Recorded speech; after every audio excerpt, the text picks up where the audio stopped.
What Well, you waiting at? we're waiting on you. Man, some hot ass pasta. I know you're waiting at me. I'm right on.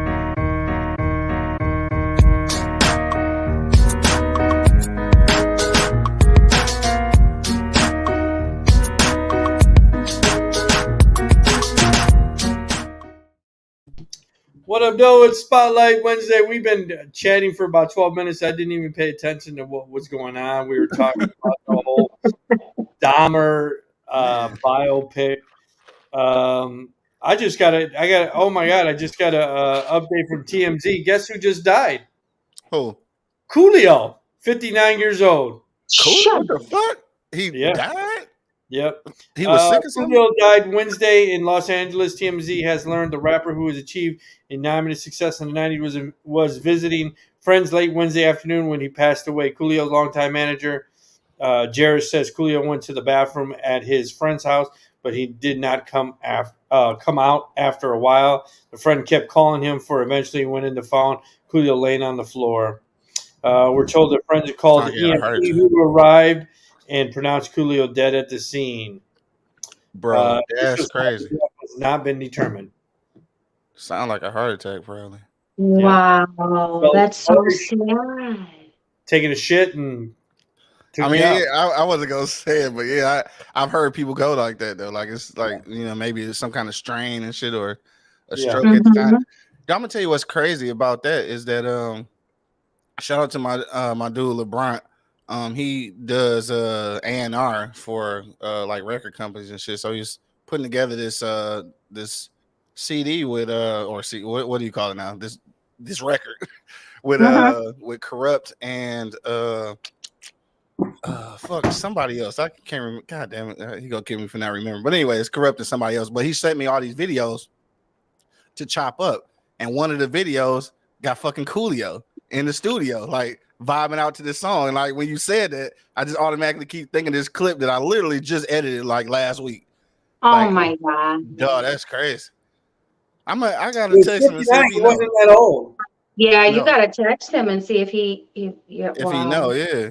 Yeah. So we got footage of him in the studio like lately. Damn. Wow. That's crazy. Yeah. Wow. So I know we were talking about the biopic. We went through the whole thing. I think that my biggest problem, and I know that's one of the topics, what I was telling Q was there was fuckery going on in Milwaukee in the 90s. Now, you didn't know about it because we didn't have social media, right? The only time that we got reported was if it was on national news. But there was a problem in the city with black and white, with cops not going into this neighborhood, not going into this apartment complex. It's crazy the way the cops handled this whole Dahmer thing. Not taking kids or taking the Asian boy back in and saying, "Here, go ahead and kill him." He's only 14. Just coming to the apartment a couple times. He's, it looked like he was trying to get caught a couple times. Like he just didn't care. You saw him banned from the bathhouse. There was something wrong here where, he was a sex offender. Like there was something wrong how that he was able to slip through authorities time and time and time again. Yeah, it's that good white privilege. I mean, that's exactly what it is. Let me first start by saying, if you haven't watched Dahmer, just know that this is about to be a spoiler alert. So just letting you know, you're going to want to tune in afterwards because we're about to talk about it. And if you haven't watched it, what the fuck are you doing with your life? And even if you haven't, though, like even if it's a spoiler alert, like it happened in real life. So it happened in real life. But we're going to talk about it. So like you said, Q, real cushiony white privilege, that extra fluffy white privilege. That's exactly what it was. Yeah. Between white privilege and wiping their hands clean because they were homophobic. Yeah, that too. It went hand in hand because I feel like the homophobic part is fucked up as it is. As much white privilege as there was, I feel that they were even more homophobic And True. because of the white privilege, they were just give him the benefit of the doubt. True. It's like they didn't want to touch it at all. Like, no, because they didn't want to catch. They thought they were going to get fucking AIDS or the cootie or something. Right. No, they were like, if we touch your doorknob, now I got to go fucking shower because I think I got AIDS. Exactly. I mean, the 90s was a peculiar time, I guess. And then to not listen to his neighbor, who was a black woman, who literally did everything in her power to tell them. And like Drake said, literally returned one of the victims that escaped. Right. To live with that guilt. She died very young. Her name was Glenda. She died very young, and they say she had high blood pressure. And I mean, they're living with this guilt that she just could never shake because she tried so hard and nobody listened. I couldn't even imagine. I'm sure it drove her to her grave. It had to have. It's literally the way that it's portrayed is they're in an apartment that is, if you've ever been in like a hotel room where they have the vent that connects both rooms next to each other. Right. You smell everything that's going on. You can literally smell and let alone hear. It's like someone's killing the person in the next room, in the bedroom, and bathroom, in your home. These were apartments that probably both of them could fit inside some of our houses. In one floor. So the guilt that she carried, I don't even know. I can imagine. I cannot even imagine. Like I just can't even fucking imagine. And then what was I gonna tell you guys? Evan Peters, who plays Dahmer. Can we get this man some therapy, please? You think he fucked up from playing this shit? I think that he really had to become this character. He looked like it, shit. I ain't gonna lie. He was believable. Man, let me tell you, he fucking nailed it. Believable. I am able to watch a lot of gory shit and eat a full ass meal and be okay, right? Watch a scary movie, not be so gross. I see people's legs chopped off, all the saws, all the gory movies you've seen. Even if you know they were kind of based on a true story, but when you watch this, I couldn't even eat. I was like, And they kept saying, "What's wrong with you?" I said, I can't fucking eat. I got to push my food away. The only word I can use, man, this is a basic ass word I can use. It was alarming. It was very alarming. Like I just couldn't imagine living next door. And then I started thinking like, And then I just started thinking like, this had been going on for quite a little while. So a few months, I guess, while he was living there. And the tenants knew something was going on. It was smelled a stench. Like somebody probably figured it might have been a dead body. At some point, though, the police not coming. You might have should have kind of took that shit into your own hands and shit. And that's what I was saying. I think that Glenda probably lived with that guilt of wondering if she should have tried to kill him herself. Exactly, or something. Or everybody like attacked him at once and took him down. Exactly. I'm sure that these thoughts went through her head, and let me tell you, Niecy Nash nailed that part too. She did. Okay, that was believable too. Because you could literally feel her feelings when you watched her so distraught, so upset, so alarmed. Alarming. Sure. Like you literally could feel it. You could see it in her eyes. Like, man, you just could not help but feel so bad for her and the helplessness that she felt. True. Man. I think it needed to happen though. I think I know a lot of people or families of the victims probably felt, re-traumatized by it. Yeah. And some people may have didn't want to see it because they didn't want to relive that. But I think that not to be disrespectful to them, but I think it needed to happen. Like people need to see it because I knew the story, but not like really the whole story. I agree. Like, seeing that and learning that side of it, because before it's like, all right, Jeffrey Dahmer killed people and he was eating motherfuckers, like, oh, that shit nasty. But then to see like the full scope of what was going on, like from him just being fucking despicable, but also just the inadequacy of the city of Milwaukee. Like to see all that go hand in hand just as fucked up. to see how his childhood played on this, to see how his parents, I fully blame, for helping. They neglected him so much that he turned into this person with this mental illness. Right. To see the city of Milwaukee literally push the safety of Black and brown people and gays to the side because they were so prejudiced and bigot. Just so many different angles. I think, Drake said to me after watching one episode the next day, he said to me about the deaf boy, and he goes, "Yeah, man, out of nowhere, man, why they gotta tell that boy's story like that? That was so sad." He said, that was fucked up. I said, they had to tell his story because it was owed to him.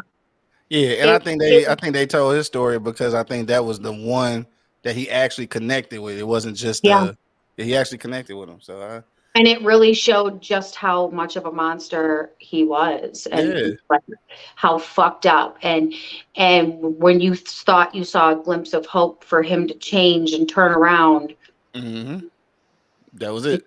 That was it. And it's fucked up because, like you said, the families are definitely re-traumatized, right? You just ripped off a scab. You literally opened up a wound that they've probably still to this day have to try to, stop from bleeding at different moments of the day.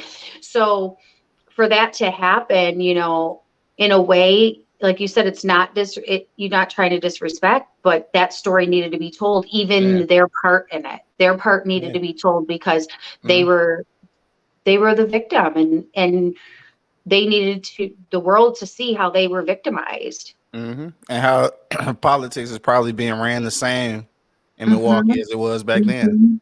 And that's the crazy thing is that if one of us was in an all-white apartment, there's no way the police could get get called up and they not at least check our ID. Like so if they'd at least ran his ID, they'd have known he was a sex offender. So this would have had to have been some kind of red flag. Like this dude looked like a little kid. You're a sex offender. This is a red flag. But they never even did any of that. So it's just like whatever. Let's just take him back up here so he can keep getting raped and molested by this grown man. Literally. Right. And here's the thing: on the 2 cops that got suspended, and then all charges got dropped. Exactly. That was a slap in the face for that Asian family. Hell is a slap in the face. Hell is slap in the face, dog. And it's disgusting on so many levels, though. Like the murders is disgusting, and the way they handle it was disgusting. Is again, though. I guess at some point we got to stop depending on the powers that be. Because at some point, somebody was supposed to rush his ass up in that apartment, dog. Like, I ain't gonna let you up. No, I'm not even kidding, honestly. Linda noticed that, she noticed the one neighbor or whatever, if you need help, and he was really nice. And then the next week he disappeared. And have you seen him? No, we haven't. And the manager didn't want to go in there, and he's like, Glenda, we can't go in there. Like, right.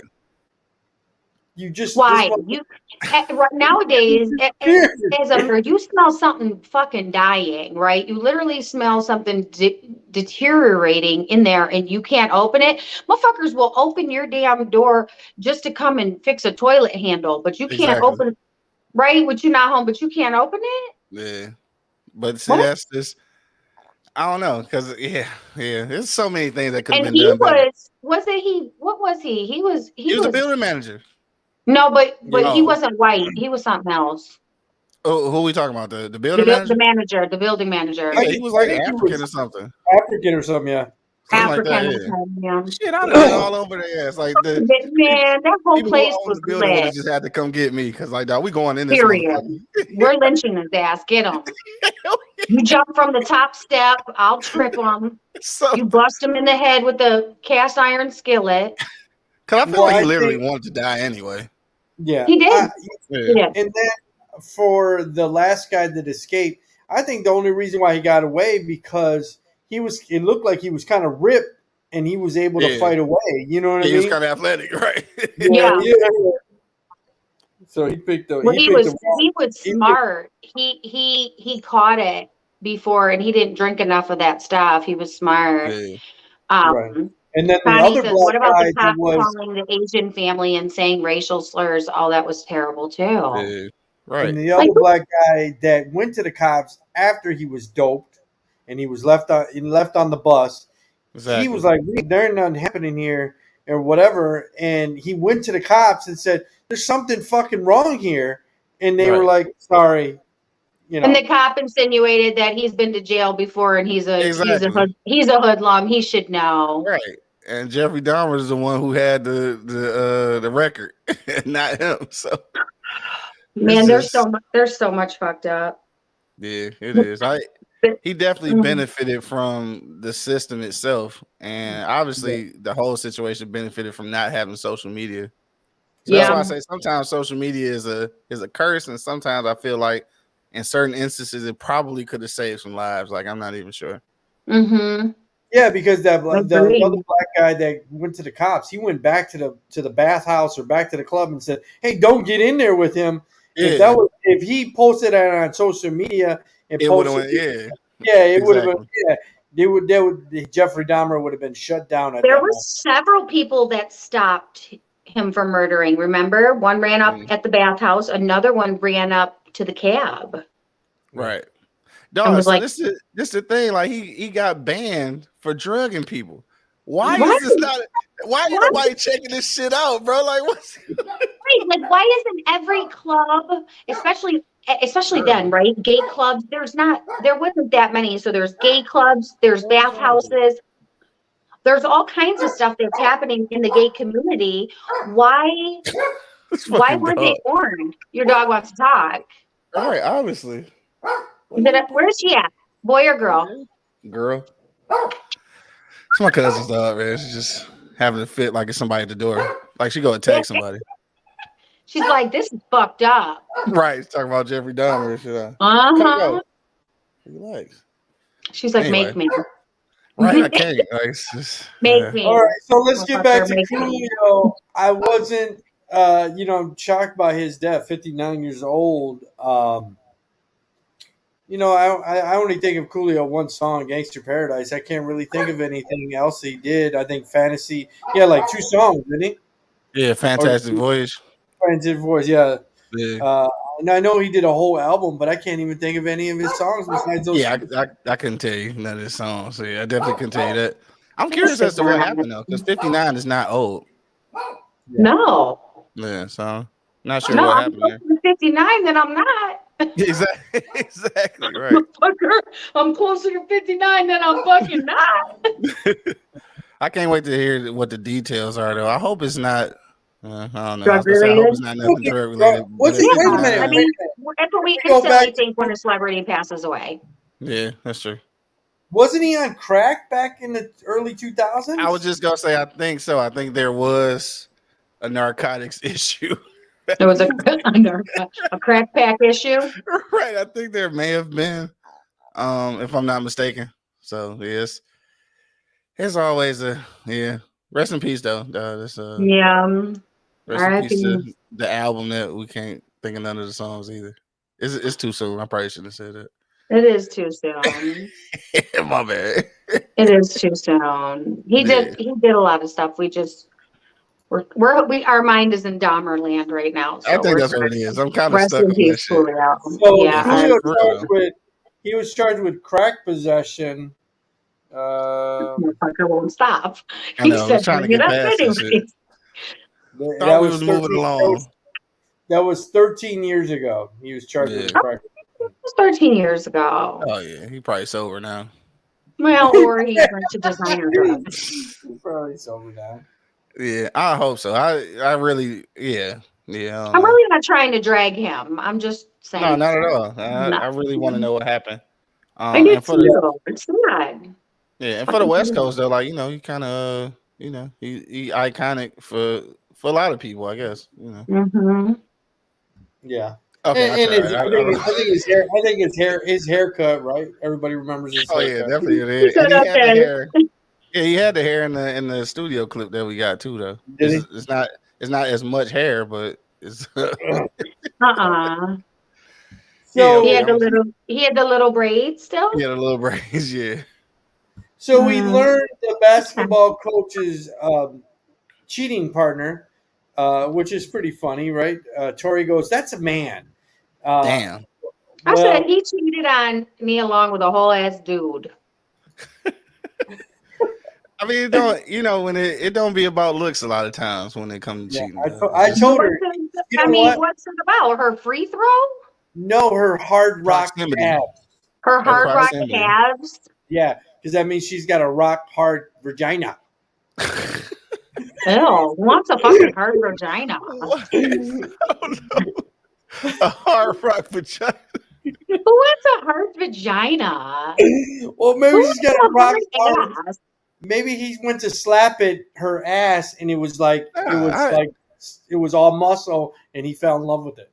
I'm gonna tell you what happened. It's proximity. You spend enough time with him, and she enjoys the game of basketball, and Nia doesn't. So they have conversations that he don't ever get to have at home. She laughed a little too hard at one thing, titty jiggled once and shit. And he was like, "Oh, you know what? Put it. Let me go ahead." He fucked the cable, so he fucked the cable guy. Yeah. The cable guy. She not that bad looking, is she? I mean, have you seen her pictures compared to Nia Long? I mean, yeah, that's gonna be most women compared to Nia Long, but I don't know. He literally fucked like the cable guy or the high school basketball coach. Like what? Damn, Coach Man. Yeah, literally. That shit. Yes, that's exactly what happened. Coach Man. Like, what the fuck?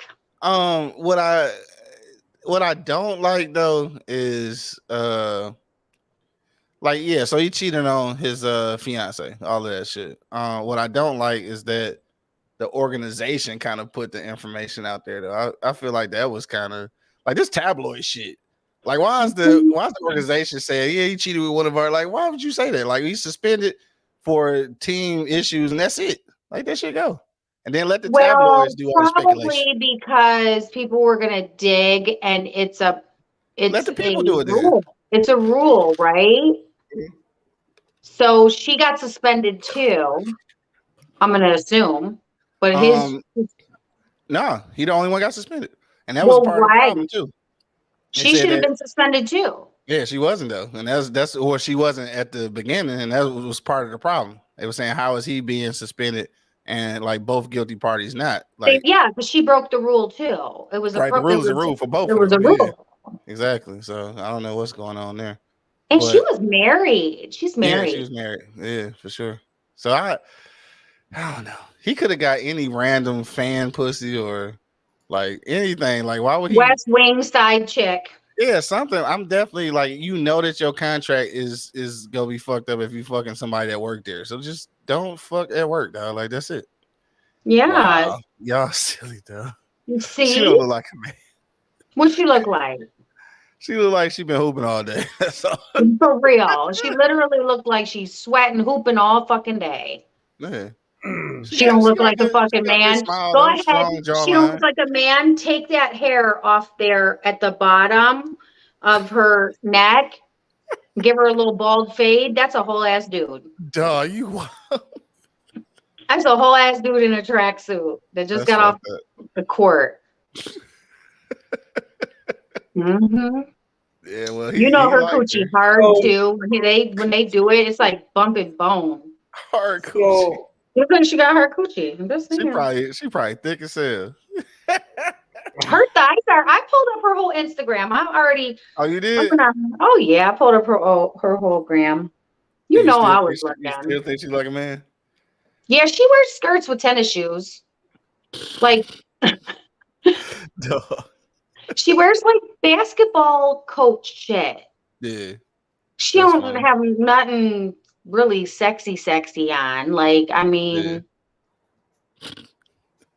I don't know. That's a whole little situation. So obviously he lost his job for a year. I guess he don't get paid for nothing, I guess. And if her hair isn't done, she got to pull back in one of those little like dirty neck ponytails. Dirty neck ponytails, because that's not a regular ponytail. This is the one that you have when you got a dirty neck. It's the little nub that a bitch with a dirty neck has. You know, the little nub in the back. With the scrunchie that just don't come quite through the scrunchie. I can barely go through the fucking scrunchie. That's what you can say. I just had a whole mental image of that. So Shout out to all the hoes with the dirty neck. Oh, you're saying it was proximity infatuation? I think so. Like you spend enough time with somebody who have similar interests than you do, and your mate doesn't share those interests. At some point, that shit might spark something. You know what I'm saying? Like you get to talk about pick and rolling and shit, and motherfucking plays and who scored 20 in the fucking 1996 finals and shit. She played basketball too. See what I'm saying? So and Nia probably like, I don't want to hear that shit. So she was the travel coordinator, and what I understood is that she helped Nia move to Boston. So you helped this girl move. See, he filed for that. Yeah, he filed for that. That's why I say just don't do all that, bro. If you go get some pussy, bro. Like, don't do all that extra shit. Like, don't have this her motherfucker done. Girl out. Right. You did it with somebody that knows her. So you not only humiliated her because now the whole public knows, but within your circle too. Exactly. You the might as well humiliation within the circle. Like, what'd you say? You might as well have been fucking at your house. You know what I'm saying? Like, this is disrespectful. You might as well have. Like, you know what I'm saying? Just Mira said, I wear skirts with gym shoes. Yeah, but you don't look like you just got off the court, baby girl. She's like, what you mean, cuz? She wears like office skirts with gym shoes. And it's like gym shoes you should be wearing with a fucking skirt. It's not cute.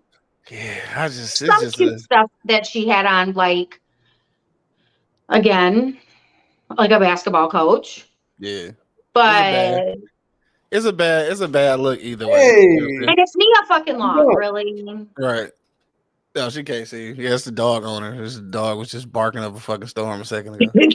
not a dog having moved and shit though. Like dog now was y'all just make me want to go pull up her motherfucker. So it was because, you know, I think I had this conversation with somebody at work, a guy that I work with. So when you actually worked for somebody, Q, did you ever have a work wife? Yeah, I think we all had some of those. I had like 3 of them at AT&T, but that's a whole nother story. But about me.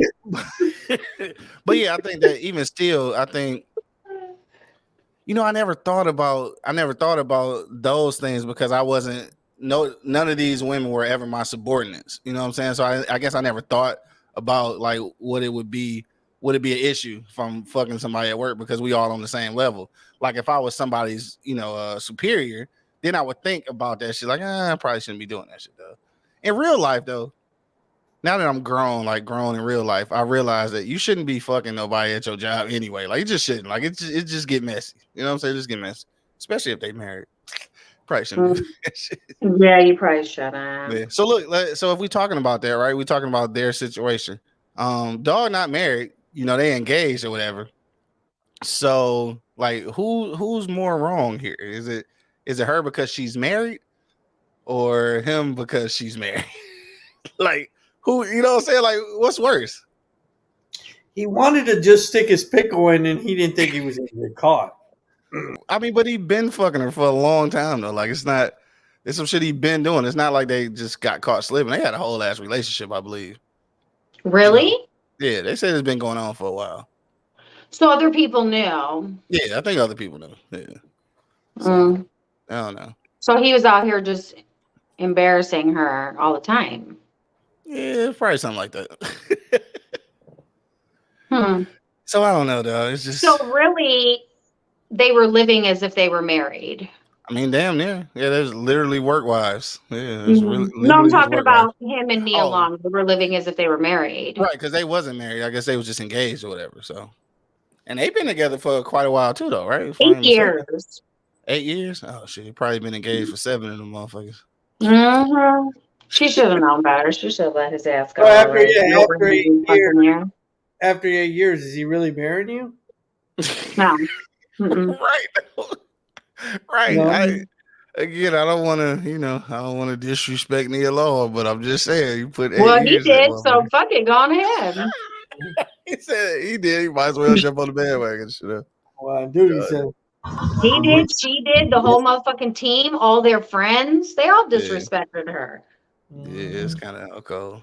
Yeah, But the team did right by airing out his dirty laundry. They done disrespected her, drug her for how long, and behind her back lying, cheating. He deserves some embarrassment too. Fuck him. So Fuck this him, is man. what who said this? I'm trying to remember who. I want to say it might have been Charlamagne said this, and this is a perspective that I hadn't really looked at. He said that initially Black Twitter found out that Dog had cheated on Nia Long, so it was trending, where they was talking shit about him cheating on Nia Long, and he was saying that perhaps if they hadn't have been blasting him so hard on social media, perhaps the Celtics team wouldn't have felt the need to basically clear the air to let people know what was going on. And I never really thought about that shit, but that could possibly be the thing. Like, it was so much flack coming at them for this shit happening in their organization that they had to kind of step in front of it. That could be true too. Something. Yeah, I never really thought about it like that, but it could be. Well, that makes sense. Shout out to Black Twitter. Yeah. Fucking up Dog life. Fuck it. For me. Right. Fucked up his own life. Yeah, he fucked it up himself, but we helped. Yeah. To get a good meme, to get some shares and likes. Yeah. So all I can say is do not fuck your proximity infatuation, even though you really shouldn't though. Yeah, you really shouldn't. Back in the day when I was, a little more careless, I wouldn't have thought about it. But now it's like, it's not go fuck nobody at my job. So I'm straight. I think that's a number one rule. You never eat. Yeah, you're not supposed to. And I know that shit happens sometimes because in real life you spend more time at your job than you do any place on earth. So it's always a chance that shit can happen. Right. So, I'm still trying to find this bitch's Instagram. Coach Man. Who are you talking about? Coach Man. What was the girl he cheated on with name? I don't even know her name. I found it. Coach Man. Coach right. It's not really Coach Man. Coach Man. No, it's not really that. I don't know. I saw it, but I don't remember it now. You really trying to find her Instagram? I was, and then I got sidetracked by somebody with a big booty.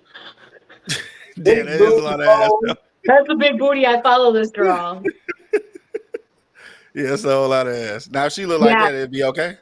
She works out.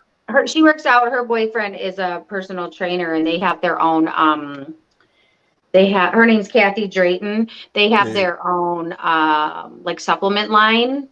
Okay. So, yeah. So the girl, I was just saying though, if the woman that he cheated with looked like that, would it be more acceptable? No, to tell you the truth, and I even told Drake this, I'm glad that he cheated with a man and not somebody hotter than him. No, we calling that lady a man, bro. Stop looking like a man and I won't call you a man. Don't be a fucking cow if you don't want to get milked. Like it is what it is, right? You can put lipstick on a pig, it's still a fucking pig, honey. No. That's too funny, though.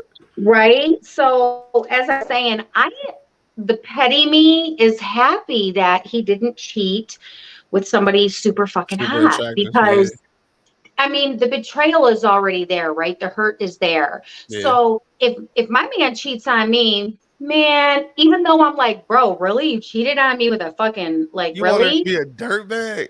Come on, now. It hurts to go worse when you find somebody way hotter than you and you're like, this motherfucker, really? No, if you find somebody way hotter and shit, then I can be like, hurts my ego. That would hurt my ego. I'd be like, I understand. Like, oh shit, okay. I understand. No, because if that's the case, then I'm gonna steal that bitch from you. Okay. Go hurt your feelings. I don't know. Think so. Okay. Right. I don't know. I think as a woman, if you get cheated on, it like that shit hurts, but especially even more if you like that makes you feel even more insecure about yourself. The whole getting cheated on makes you feel insecure, even if you know it wasn't your fault, or you just really can be solid on a lot of stuff, it still makes you question yourself. So now adding to the mix that it's with a fucking super hot bitch on top of it, like, fuck, really? I mean, you would rather be super hot than just like fucking trash, because at least you could be like, I can see that happening. No, no. Cheat on a diamond. Be like, drop a diamond and pick up a crack rock. I'm okay with it. Don't pick up something better. Wow. Because then if she's super hot, I'm gonna be like, motherfuck, really? And it's just I don't know. But then too, if she's not super hot, it's like, haha, joke's on you. Who really is the joke on, motherfucker? Right, exactly. You're fucking a dude. And you're not gay. You're fucking a dude and you're not gay. So yeah. So is it worse to find out that your boyfriend or significant other cheated on, and you find out that he's gay? Like, that he cheated on you? I've had this happen. Damn, for real?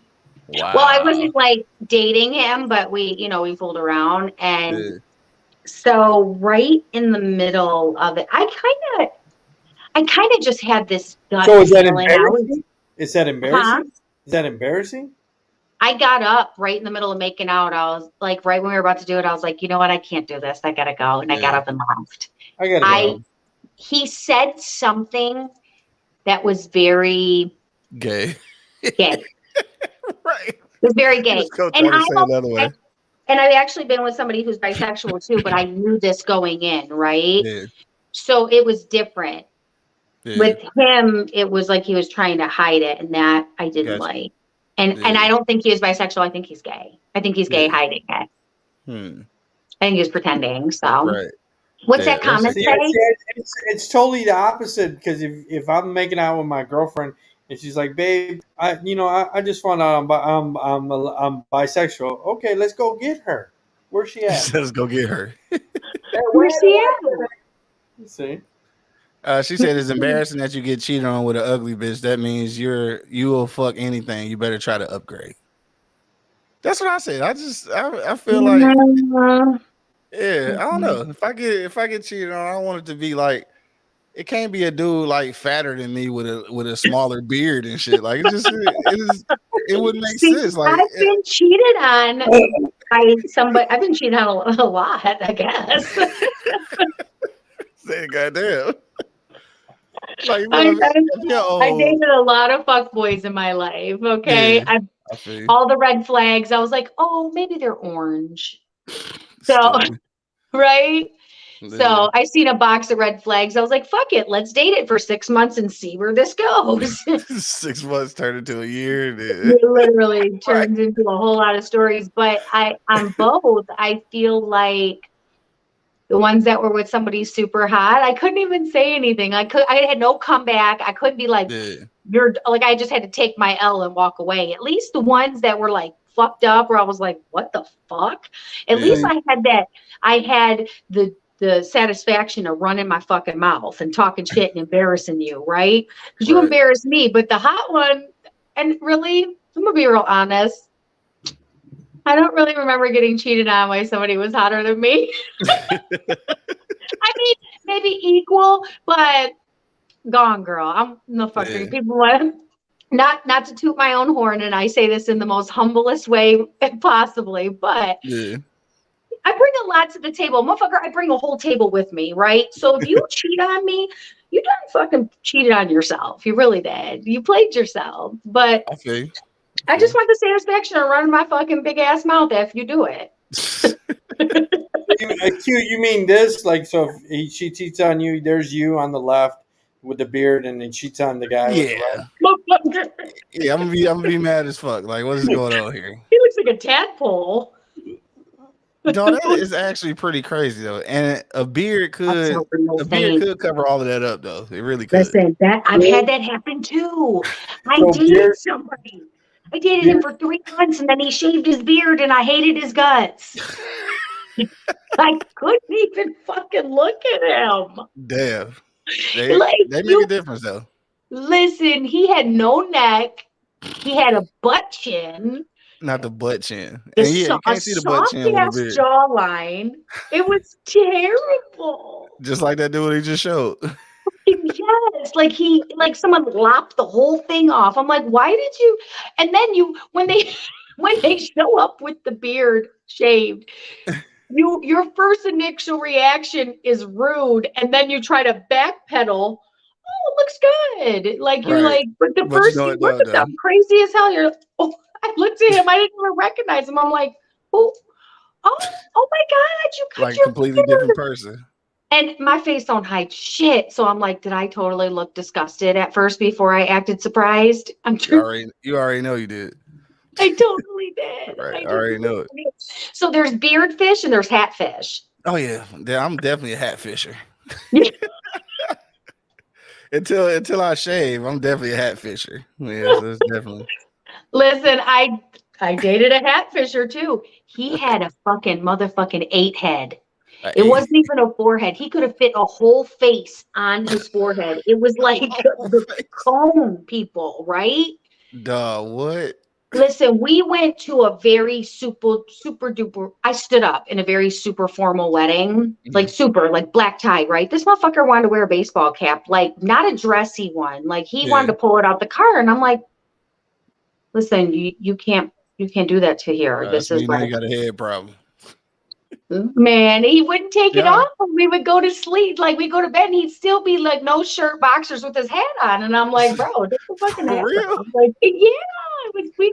And I was busy. I was taking care of my son and if you got a fucked up head, then just own that shit. Like I own my shit. Big as fuck. It was like the cone heads. Big as shit. It was awkward when he took the hat off. And I tried to like make him feel better about it. But the more I did, the more he insisted on wearing the hat and making things awkward. And so yeah, you're not gonna be going to sleep with the hat on, bro. Like that's too much. That's just way too much. Most people reach over in the morning, grab their phone or a cup of water, you put the hat on. You're still in fucking bed, bro. Are you gonna shower with this on? What are you doing? Hell no. Yeah, Caddy, we talked about it briefly, real quick, when we started the show. So, once again, rest in Coolio. Yeah, waiting on some more details on that. Yeah, Gangster Paradise. Also, too, this was something that happened today. I don't know if y'all seen it, but I guess they arrested a person of interest in the murder of that PNB. Rock, the rapper. Yeah, I caught a headline, but I didn't get to read it. I was so busy. What did you read it? Yeah. So apparently they said that it's a 17-year-old kid that killed him, but like his father was the getaway driver or some shit. Now that's what I'm trying to figure out though. Like, it's a dude who looked like an old ass man that they got the picture of. So I'm wondering, like, I'm hoping that that's the father, because if this is a 17-year-old kid, the picture they got, like, yeah, he had a rough life. Daddy looked like he was stressed. Right, for real. So, and I'm still trying to figure out exactly what happened there, but like for a father to be the getaway driver as your son murder somebody, what the fuck are y'all doing? Like, what's really happening there? Yeah, that's definitely some LA shit. Yeah, sure that's definitely some LA shit. Yeah. It could have been it could have been gang shit. Like, I really don't know. So I saw that it was a 17-year-old, but I didn't click on the headline. I was just passed through in the headline they showed a picture and like, dog, I'm hoping that that's his father, because if that's a 17-year-old kid, man, he had a rough life. Parent engages in that type of activity with their child and they're supportive of that. It's just fucked up. Shit, only thing I can think of is gang shit. That's gang or drugs, because I know some people who are like, they were in a high-speed chase with them and their kid. Damn. Their son. Yeah. It was one of my family members. Oh, I got a question for you too. I know you're in the on like a distant hillbilly side. Mm-hmm. You are in the Metro Detroit area. Are you lining up tomorrow for Chick-fil-A that's opening up in Southfield? In Southfield, I heard about that shit. I will not be anywhere near that motherfucker. But once everything died out, I definitely will be visiting. Yeah, I fuck with Chick-fil-A heavy. You're not gonna be able to go there for like 3-4 months. Yeah, probably next year and shit. I'll probably go for my birthday or some shit. I ain't gonna lie to you though either. I don't know how weird this is, but like Chick-fil-A for me is like always the shit when I go out of town. Like I don't never go to Chick-fil-A here. Like when I'm out of town though, it's like I hit that bitch like it's a delicacy for real. Right. Yeah, Right. when I'm here, I'm like fuck Chick-fil-A shit. Like I could literally go to the one downtown. I just don't go. There's one on Hall Road too. Oh yeah, I heard about it. Yeah, I might actually be a little close. Yeah, I went there last time I was in town. I was like, oh shit, there's a fucking Chick-fil-A. Yeah. And it always be crowded, but they move fast though. So it's in the parking lot where there's like a Michael's and something else. It's like a strip mall parking lot. Oh, okay. I can't remember exactly where. I want to say like Shaner. Damn, y'all didn't talk to them now. Now I want some of that shit. I want to say it's like just east of Shaner because I remember I was shopping over that way, looking for things, and so we went in there, and I was like, wait, what? There's motherfucking Chick-fil-A. Right. Oh, shit. I'm gonna look into it because I ain't too far from there. So. And then I had to get out. So my boyfriend told me that some Chick-fil-A's have like weird shit in their bathrooms, like complimentary stuff. True. So yeah, like mouthwash and things. Word. Like dispensers on the wall. I never. So does that one have one? So you press the button and a cup drops down and you get mouthwash. So one day he calls me and he's like, did you ever go in the bathroom at Chick-fil-A? And I was like, no. And he said, they got these fucking dispensers on the walls and they give you mouthwash. What the fuck are they doing in these bathrooms? So is it one in that one? Did you go in? There was. What? I ain't never. Yeah, there was like a little thing on the wall. Damn, I've been in a lot of Chick-fil-A bathrooms because like, I always take a shit. But I've been in one that didn't have it. So I don't know if it's something that they can order because it had like a I've been in one that didn't have it. That's different. I never even knew that. What else do they do? I'm going to go back to the Neil Long topic. So yesterday, Shaq was on a podcast. He said he had to step away from that conversation. He was on the big podcast yesterday, and he said that he understands what this coach is going through. He said he was a serial cheater, and I didn't know Shaq was a serial cheater. Oh yeah, he did say that. I was a serial cheater. Yeah, he did say that. But and I'm guessing that this. I know, Tori, how much you love Shaq because he donates and he does this and does that. But I guess he loved pussy. The guy that hatfished me was a serial cheater. The hatfish. That's what I called him. Yeah, I would say it. He was a serial cheater. I remember someone going, "What? What do you mean serial?" Yeah, that's what he was. He's a so what's the definition of a serial cheater? Well, to me, it's somebody that needs attention all the time, and it doesn't matter where they get it from. Now, this person also was an athlete. This person also was in the limelight. Not as big as this coach, but he competed, MMA stuff, things like that, right? Yeah.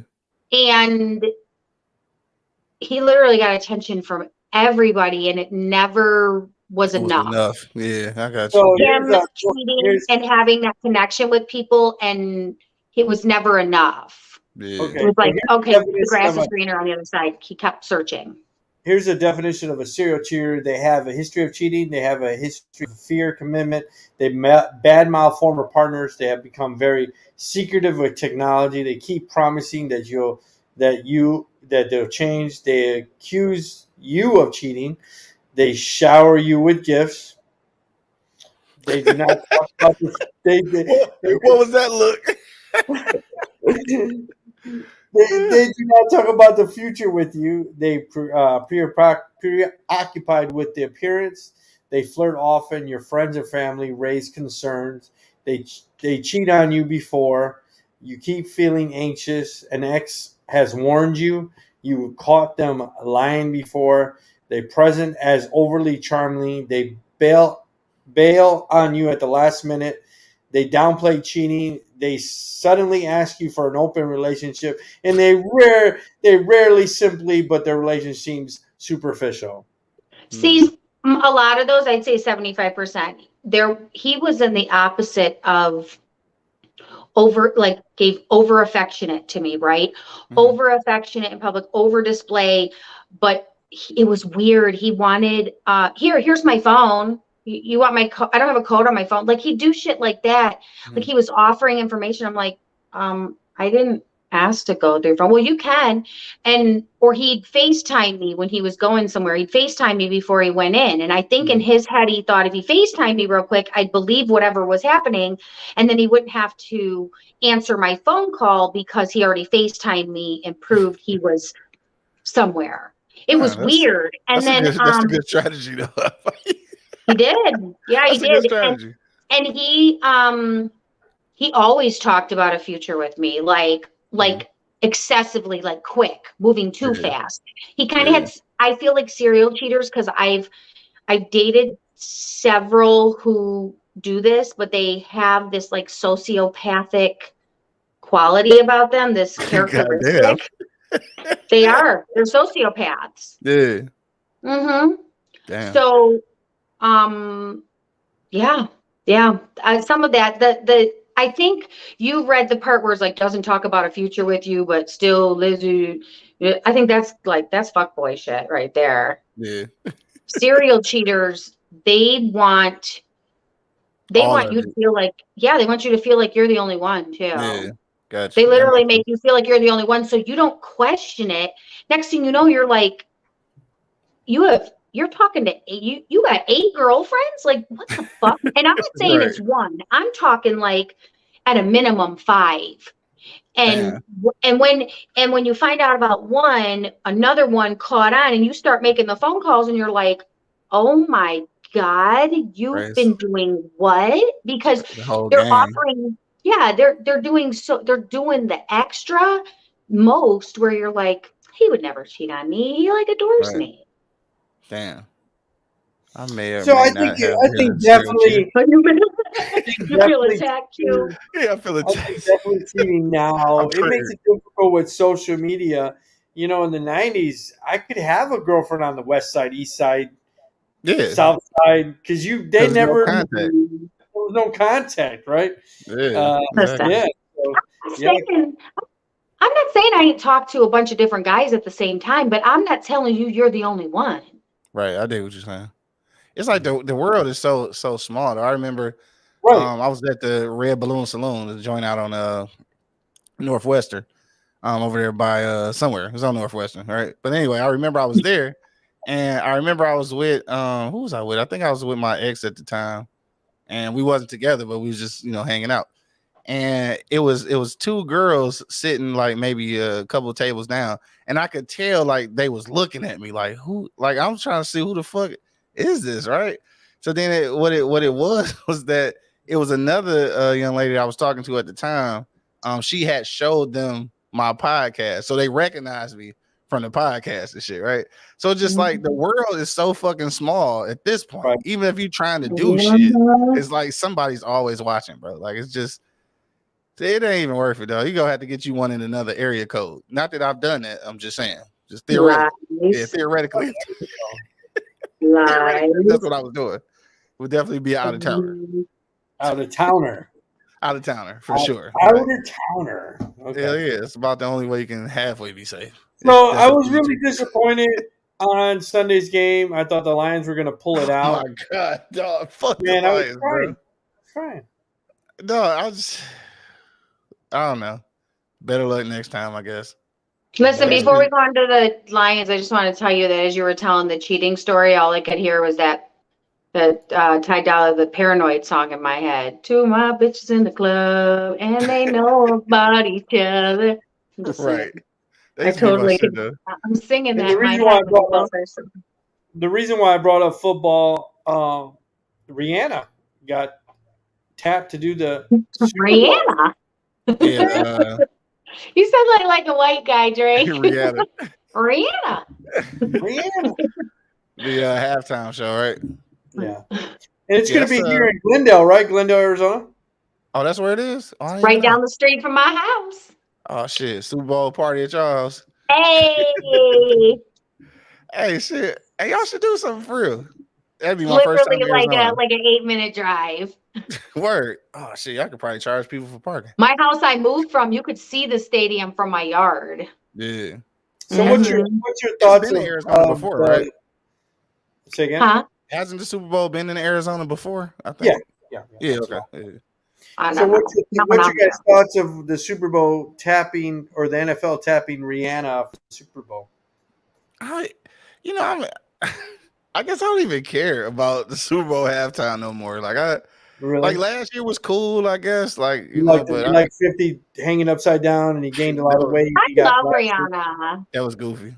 Rihanna probably be better than most people, I think. Plus, she got an international pool. So yeah, I saw Rihanna in concert before she was famous, like when she was first coming up, and I was like, man, this girl is about to be a fucking star. Like you just knew her concert was so raw and full of passion, and like you were like, man, I really hope she becomes like something big. She's got to. So I'm pretty excited because I've been following her since the beginning of her career, and I know her her story. Yeah, Sure.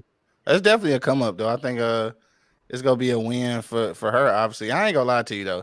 She just had a baby, so I can't wait to see what that shit look like on her with that little baby weight. Oh, I know she gonna be fucking delicious. I can't wait to see that shit. So these are the best. You had the weekend.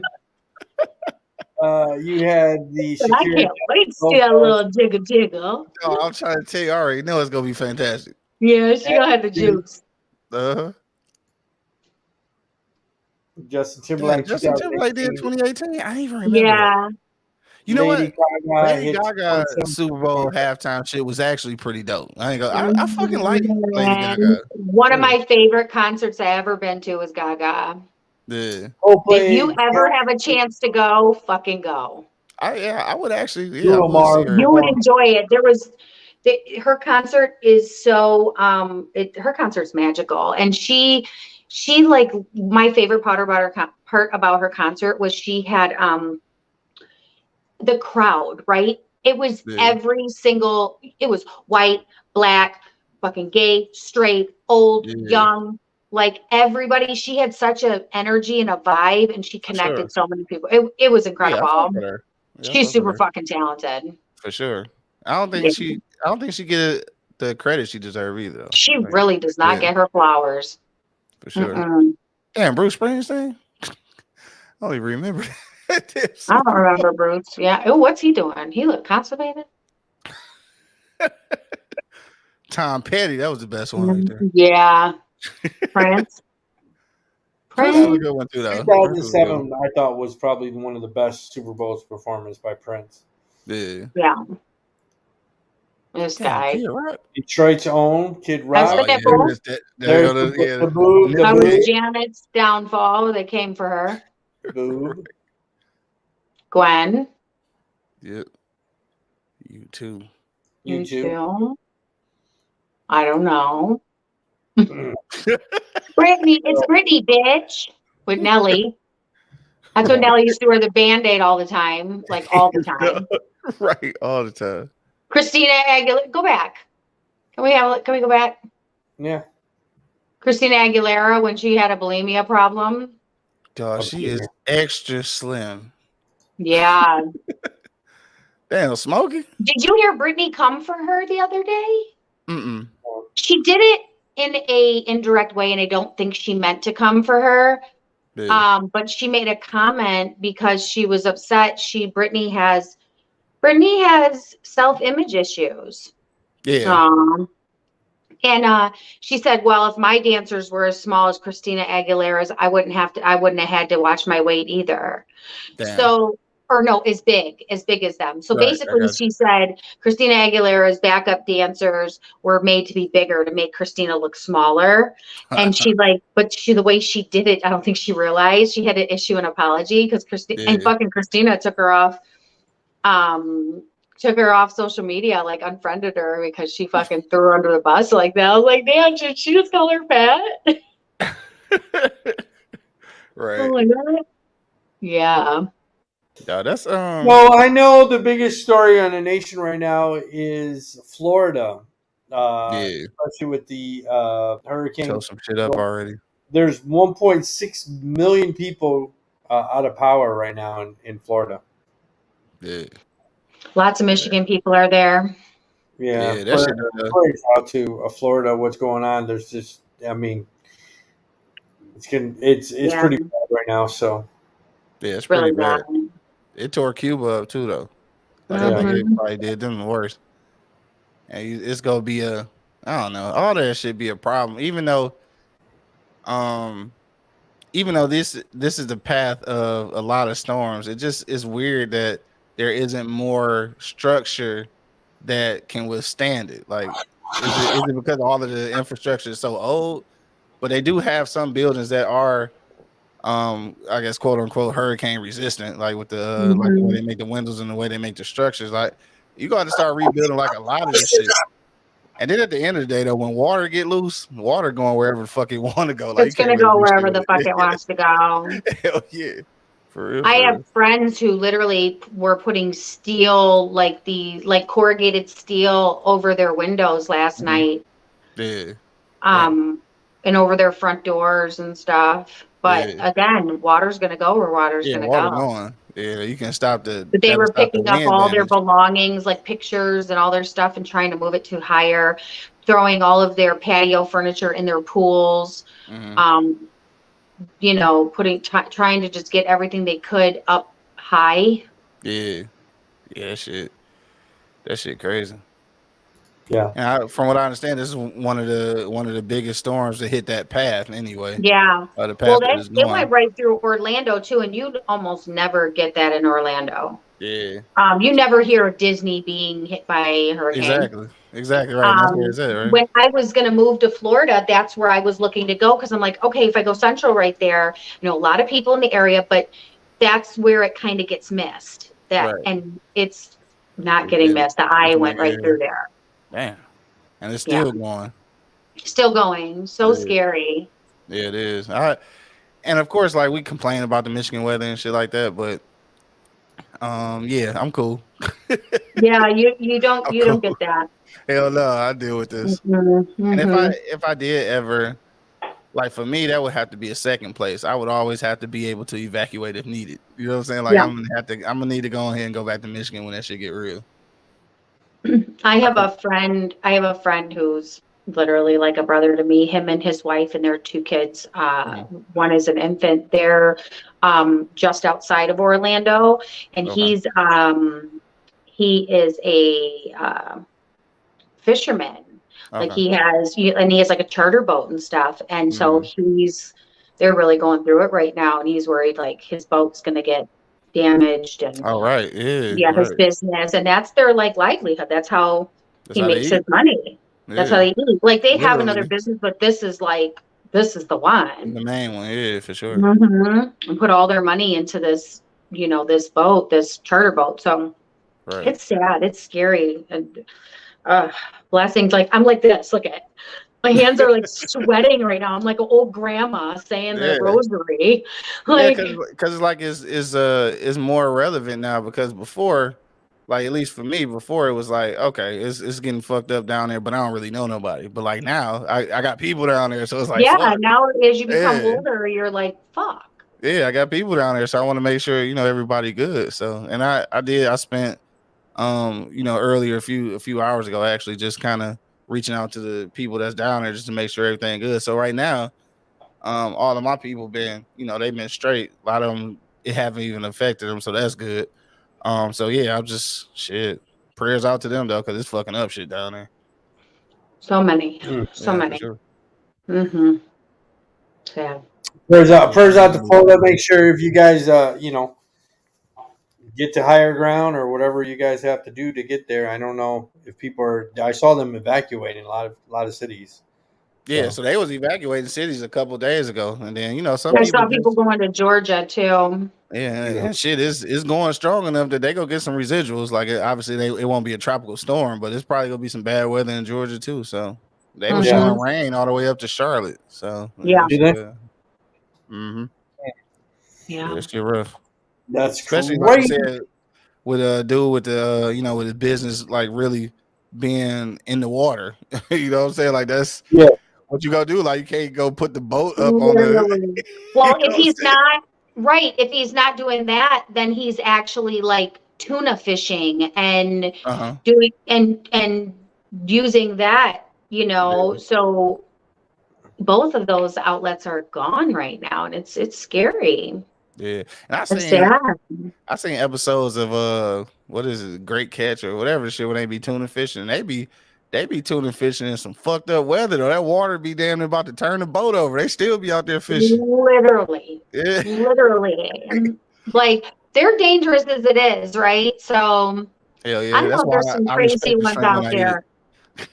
I know there's some crazy ones, right? There's some crazy ones out there like, we could do this. Let's get out. Oh yeah. I want some people that stayed on the water during this whole thing. They just want to be at one with crab fishing. Those crab fishermen, they're like, this is. They like, fuck it, we out here. They said this is when it comes up, but you're really gonna risk your life. Yeah. I guess you look at the risk reward factor though. So like, if they survive, it's gonna be great. If right. They don't, shit. Yeah, well, fuck it. There was a good story attached to my obituary. Right. We had a good run. But we had a good run there, mate.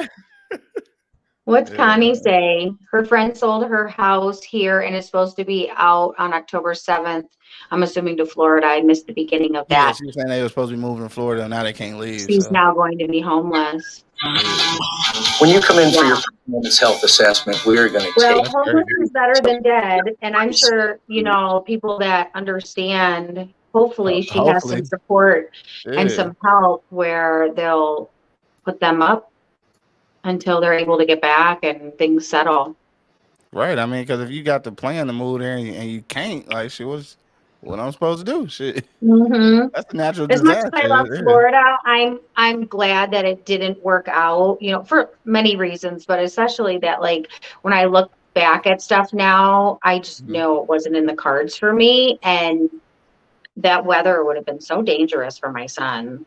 Yeah, for sure. Like, can you imagine your life dependent on electricity and then everything, that's just too much.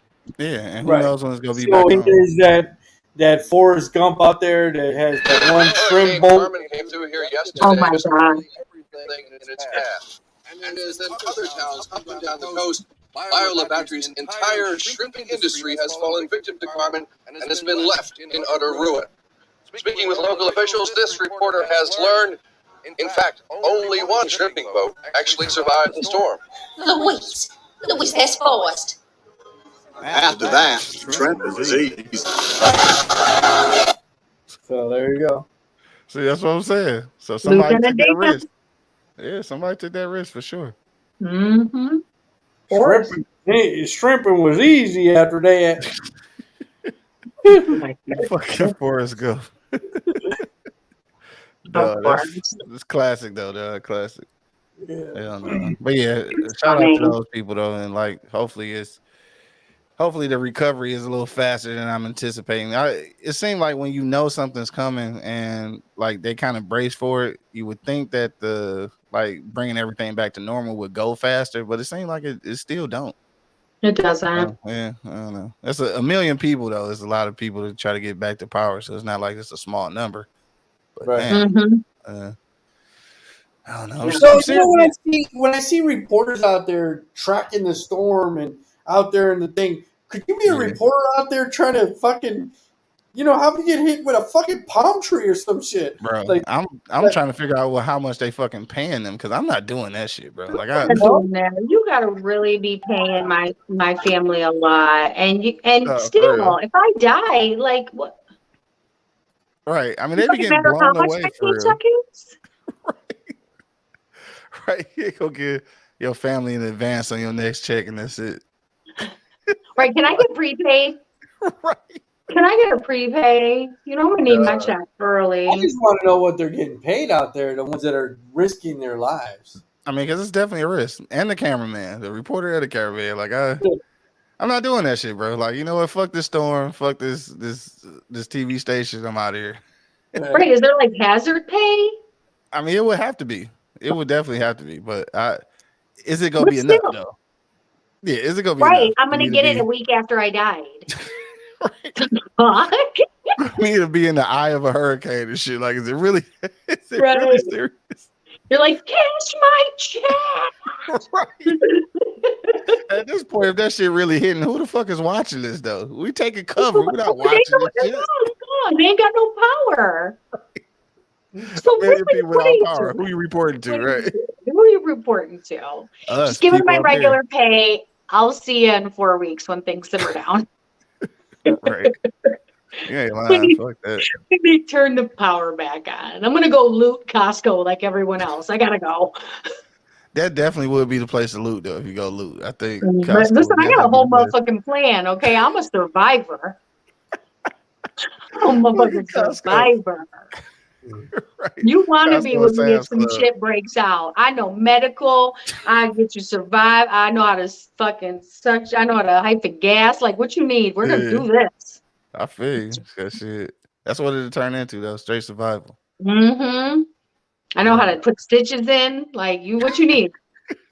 What you need. Grab my purse. Whatever you need is gonna be in that fucking bag. Right.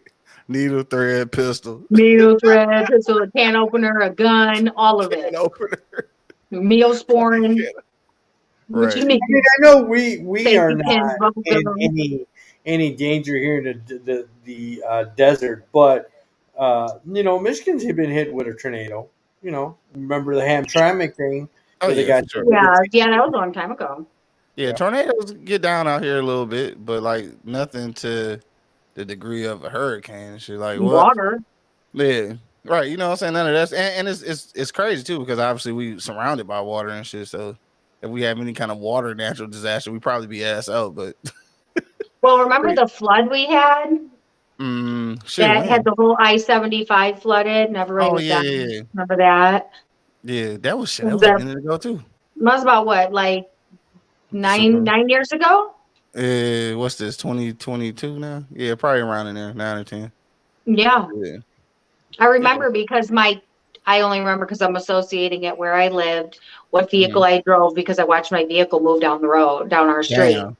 Yeah. And I lived in St. Clair Shores, a block off of Lake St. Clair. Oh shit, yeah. And I was coming from, I'll never forget this. So I was coming from like Big Beaver and I-75, which Big Beaver is 16 mile.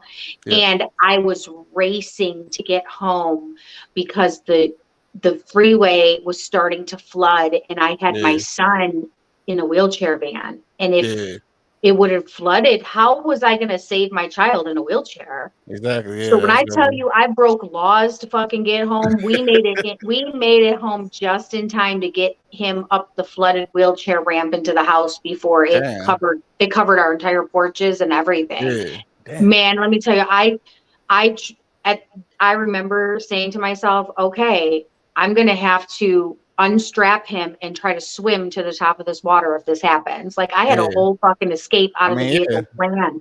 Yeah, at this point you would have had to. Yeah, you would have to come up with a plan. I didn't have no other fucking choice. And I remember right after we got off, I think it was like 15 minutes later, they said that it was completely covered up to the overpasses, and there was an old lady that passed away right in the area that I was at. Damn. I was like, man, we were so blessed to make it. Yeah. So yeah, there was a reporter that I think that, if Connie put it, that it got hit by a sign and died. Like that's just crazy. So I don't know if while it was filming, like live. God damn. Yeah, I think I got to find the article, but this is when I think a reporter with a stupid boat with a stupid hat, while others are in a comfy news studio, sucking up all the glory. Oh well, no big deal. Yep, that's how I see that you're fucking. Exactly. Yeah. Do you guys remember the reporter there was a storm, there was something going on, and he was cussing, and he didn't realize. He was like, "Fuck, motherfucker," or something. And I gotta find it. If I find it, I'm gonna post it later. And then he realized on camera, and he was like, "Hi, reporting," but he was like irate, and he didn't realize he was being filmed, and he was like, "Fucking insane." Shit, I can imagine. It's the shit you gotta deal with, and that check just ain't gonna be big enough. I don't give a shit what it is. It just ain't. Yeah, it just ain't. It's not big enough. If I live. Right, if I live. You know what it should be? It should be this. If you live in an area that you know is going to have storms, you have the choice to get pre-hazard pay. So you got to stay for a certain amount of time with the contract, and you get this added to your check pre. So when the storm pops up, you ain't got shit to argue about. You were already paid for this situation. Oh, I got you. Damn, I hadn't even thought about it like that. You know what I'm saying? Like, fuck it, dude. Throw that extra couple hundos on my check every week. Yeah. I know come October it's gonna be fucking hurricane season and I'm gonna have to be out here. But that's true. I did go shopping and do a lot of things with that money. So right. That could be it. You get my nice raincoat out and I bought and get the fuck out of there. Right. Right? That's actually a good idea. I'm just saying they cash the check, but again, it goes back to who the fuck is watching the report. Right? Who the fuck is watching? Like we should be taking cover, or we ain't got no damn lights anyway. So goddamn lights.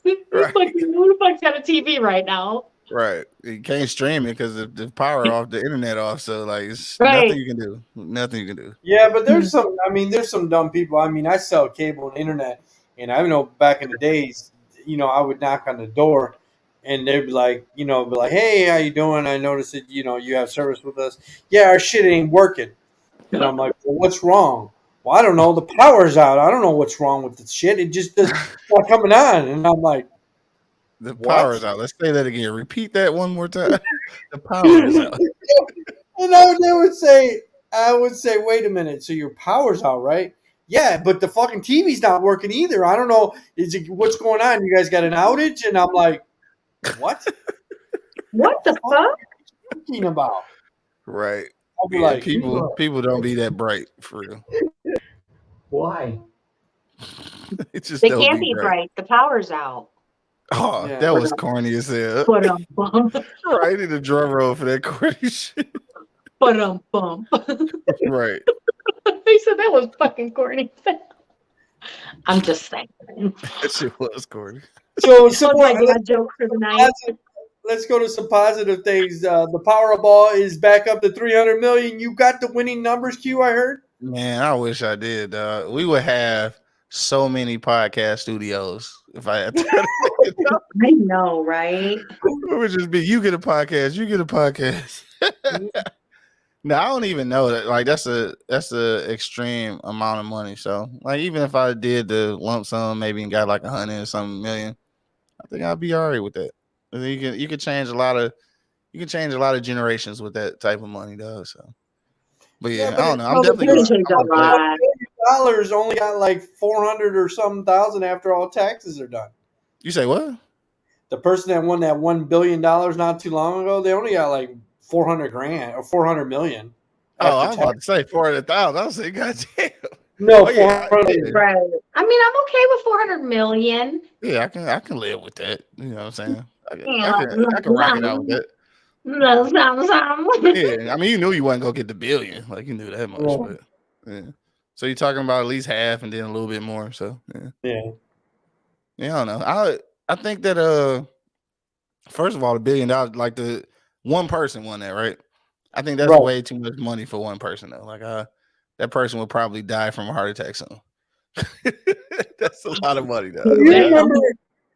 You remember that it was, I don't know, maybe it was that long ago, but where they had like the lotto winners, and then it would just go broke after a while. Like all the guys they were basically they win and then they would go broke. Did you remember watching that on TV? I told you, man, you gotta be Mexican to win that shit. Yeah, I remember. It was a show just about all of the people. All the people that won the lottery. Like a documentary, yeah. Okay, no, I ain't hip to that. Listen, if you're bad with money before you had money, you're gonna be bad with money with money. Probably gonna be worse. You're gonna be worse because you're not even gonna have any concern for because you think you're gonna always have more. So no matter how much you have, like you still want to make it work to make its own. So I feel like money just makes you more of what you were. Yeah. So this is the clip that we just heard. Just like alcohol, it just makes you more of who you are. Mm-hmm. This is Boys in the Hood, and he's playing Scratchers. I told you, man, you gotta be Mexican to win that shit. Stupid. You gotta be something. Shit, I don't know. You can't be. Oh, that shit is really luck. I think it might be rigged a little bit, but a lot of it might be luck. I met this guy in Michigan, and he worked for like a medical supply company that I used to go to, and he literally won the lottery all the time. Like it was known. Yeah, one of the girls there was like, I need to hook you up on a date with this guy, but he was weird. I was like, I'm good. But he won like 100,000, 70,000, 30, 40, 150. Damn. Like this guy won. And I asked him, I said, how do you win? How much do you spend? And he goes, I never really spend more than $40 a time. Yeah. That's it. $40. I play like 3 times a week. He's like, yeah. And I win all the time. Damn. I'm like, what? Must be nice. Yeah. I wonder if I still have the girl who wanted to hook me up with this number. I wonder if she can give me some insight on what he used to do. Because I know she used to ask him all the time. Yeah, she said he had a whole system. And she used to even have him buy, like everybody at work would have them buy him tickets because he was lucky good at that shit. and good at it. Damn. And they would win too. Not as much as him, but they would win. Yeah. I wonder what that was. Yeah, I'm gonna inbox her. I'm totally inboxing her. I just saw one of her posts like a couple weeks ago. Like, remember that guy that used to win the lotto all the time? What did he do? Hell yeah. I need that trick. Yeah. At least one time, maybe twice. Something. Listen, we're all gonna be friends with him. We'll have him on the show. Just let us know. Like, be a guest. Right, put him on the show. No, I'm over here studying, looking at funny news reporters. I found the one of the guy cussing. It wasn't weather. It was bug flies into reporter's mouth. Oh, the black guy? Yeah. I see that shit. It is hilarious. Can we play it, please? Send me the video. Okay. You just got to Google it. Oh, Google it. Okay, but I just want to play this real quick. This is a guy if he wins the Powerball. Pulling out bubbles here. I want to turn some of these people around and ask you guys, sir, can I ask you what your lucky numbers are? I'm going to pick 14, 24, 2, 7, 15. Those are your lucky numbers. Can I tell you what? Do you know your chances of winning? Slim to none. Slim to none, you're right. Let me tell you, it's 1 out of 292 million. What do you think about that? I knew it. You knew it. Your numbers are lucky, though, am I right? Can I ask you, if you won all the money, what would you do with it? Bunch of hookers and cocaine. Oh, okay, that's not good.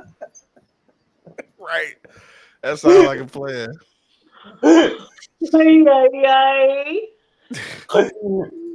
Why did I know I was going to say something, but I still in my head was like, please say something like humanitarian. Right. Nah, a bunch of hookers and cocaine. That's what I want. Right. Sound like a good time. I ain't even gonna lie. So we all did a snort. Right. He was later interviewed, I guess, with his wife or girlfriend, and she.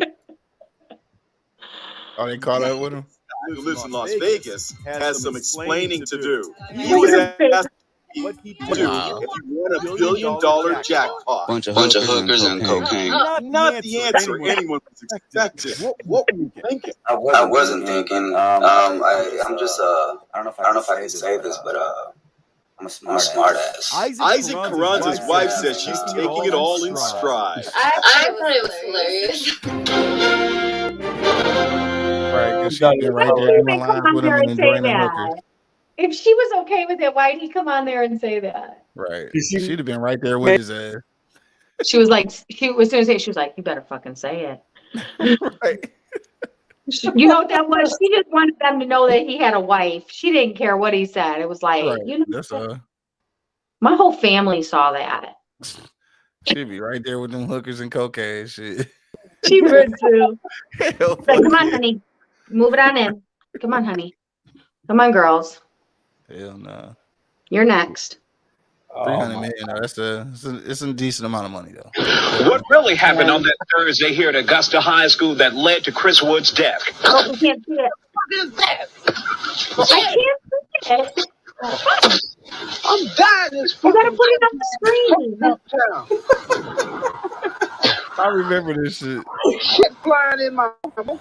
The fuck? I can't see power. And just get the fuck out of this country, motherfucker. Play it again. What really happened on that Thursday here at Augusta High School that led to Chris Wood's death? The fuck is that? Shit! I'm dying this fucking country ass fucked up town. Country ass shit. Shit flying in my mouth. The fuck? I can't see power. And just get the fuck out of this country, motherfucker. I can't see it.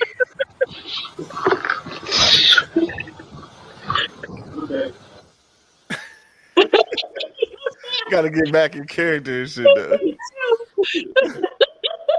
What the fuck was this country ass motherfucker? Nah, I understand too, though. Them bugs down south be fucking horrendous. It's like, and reporting is the new. Right. Yeah, you gotta get back to it. Oh, that shit was it's one of my favorites. I'll be watching that over and over again. Did you see the clip I sent you today? Oh, yeah, I didn't even get a chance to watch it. The video. The chart? Yeah, I saw it, but I was recording. I was down at Floods and shit. I was doing my other Send podcast. to kill. Yeah. Damn turkey. Oh, so funny as hell. Yeah, I couldn't. That shit take a lot of composure though, because like shit like that do happen when you're trying to report. So like to be able to get back in character though, that's pretty dope. I probably couldn't do it. Shit. Maybe. I mean, we all have a phone voice, right? Yeah, I guess It's kind of the same thing. a little bit. I have a phone voice. Oh, I got a podcast voice. Well, that too. But see, I'll be saying whatever on the podcast. It don't fucking matter. But certain phone calls, you got to be real professional. You got to go into a whole character. Like you don't even know who you are when you're on a phone call. Right. I'd be looking at myself in the mirror like, bitch, who are you? Right. I'm like, hi, hello. Yes. You know what? One moment. Let me go see. I'll be right back. Please hold. Like, I'm like this. Yeah, you got a good phone voice. I do. It's like a bill collector. A bill collector that you want to pay your bill with. Like, shit, you know what? I'm gonna go ahead and pay that shit this time. She sounds so nice. Right. I'm like, can y'all shut the fuck up? I'm on the phone. Hi. Hell yeah. That's really how I had to be though, for real. What do you want? I'm on the fucking phone. There you go. I have not watched it yet, man. I got no white voice. Oh, come on, you know what I mean. You have a white voice in there. It's like when you pulled over by the police. Oh, no, I just use my regular voice when that happens. I just say, back the fuck up off the car and don't nobody get hurt, man. I'm just trying to give you some game. You want to make some money here? And be descriptive with a white voice. People say I talk with a white voice anyway, so why ain't it helping me out? Well, you don't talk white enough. I'm not talking about Will Smith's wife. I'm talking about the real deal. Like this young brother. Hey, Mr. Kramer, this is Langston from Real View. God. I didn't catch you at the wrong time, did I? Look how he was looking, though. I haven't watched that shit yet. I heard it's a good movie, though. That looks funny. Yeah, I've been wanting to watch. I heard it's pretty good. I don't want to see that. He said, I know you got a white voice in there. He broke that shit out. Pretend you got pulled over by the police. He said, no, I said, back the fuck up. Not that white voice. Will Smith. Right. I might watch that shit tonight, actually. I know. It looks funny. You never seen it? No, I've been meaning to get around to it, though. Like, I've been trying to watch, for probably like the last 4 or 5 months. Yeah. Black community. Yeah, that's pretty funny, that movie. So yeah, I heard it was though, and I like Dog too. He a weirdo, but I like him. You talking about the guy that played it?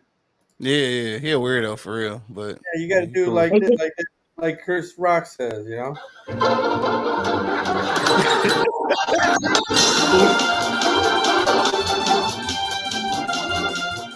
Have you ever been face to face with a police officer and wondered, is he about to kick my ass? Well, wonder no more. If you follow these easy tips, you'll be fine. First, obey the law. Laws are made for a reason. Think of them as hints. You heard people say, man, I wouldn't do that shit if I was you. Here's some of that shit.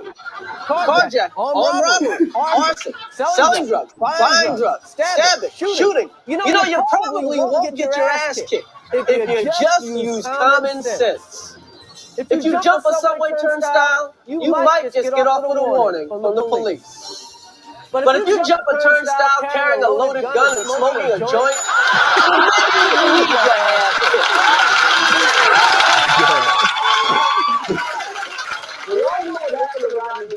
But Rodney wouldn't have gotten his ass kicked if he had just followed the simple tip. When you see flashing police lights in your mirror, stop immediately. And everybody knows, if the police have to come and get you, they're bringing an ass kicking with you.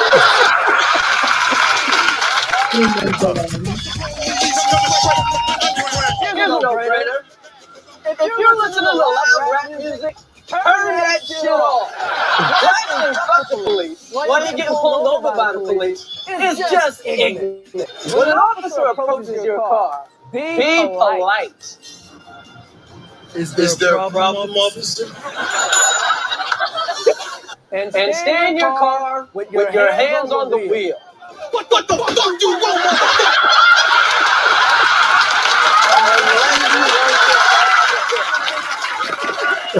Dog, this is so fucking retarded. Want to give a friend a ride? Not so fast. Your friend might be crazy. Now, before you let your friend in your car, ask them these questions. Do you have a gun? Do you have drugs? Do you have any warrants? And in case you do get pulled over by the cops, License and registration, please. remind your friend to do this one thing. Shut the fuck up. Give him shit. What the fuck do you want?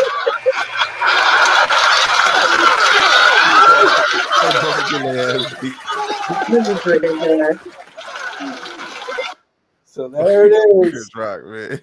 Hell no. Because if Dahmer was black, dog, I'm saying, I swear to God, bro. I'm saying, like, there's no way he'd have got away with that shit, bro. There's no way. At all. It would only been one. That would have been one. That was it. That's it. As soon as Karen called talking about that smell through the fucking vent, everybody on the floor would have got arrested. Yep. Yeah, They would have been cuffed. They would have. If that was in Birmingham, he would have got arrested right away. right away, immediately. Yeah. So Brittney Griner, former Baylor coach, offers response to her Russian detainment. Who is this lady? I don't even know who Baylor's coach is, but no one has ever accused women college basketball coach Kim McCooley of being the warm and fuzzy type. There never been so more. Just like with all of the support, it's like I think people was expecting her to kind of speak up for it because it was her former coach. Right. But she's like, fuck that. I'm not, I ain't got to do with that shit, which I guess I understand. But at the same time, like, if you showing solidarity for your former player, then I think maybe you should say something, man. I mean, you're not required to. I mean, obviously, you're not required to do that shit, but it would have been cool. Like, just don't act like she's nobody. And obviously, she was your player at one time. Right. Yeah. I don't know. It's just, I don't know. When you start having expectations, here's her interview right here. I think this is why the story came up. Oh yeah, I didn't. What'd you say about expectations? Like the group together. And then too, I just wanted to get your thoughts on Brittney Griner's situation. And I don't think I've seen anything from you on that. And you won't. I'll answer the first one for you. Nope. Yeah, like she said she ain't comment on that shit, and fuck y'all don't ask me about it no more. And what I was just saying about expectations is that, you know, when you set yourself up with expectations of what you expect people to do, then I mean, so a lot of times you get disappointed because motherfuckers don't do what you think they should. It just that's how life goes, unfortunately.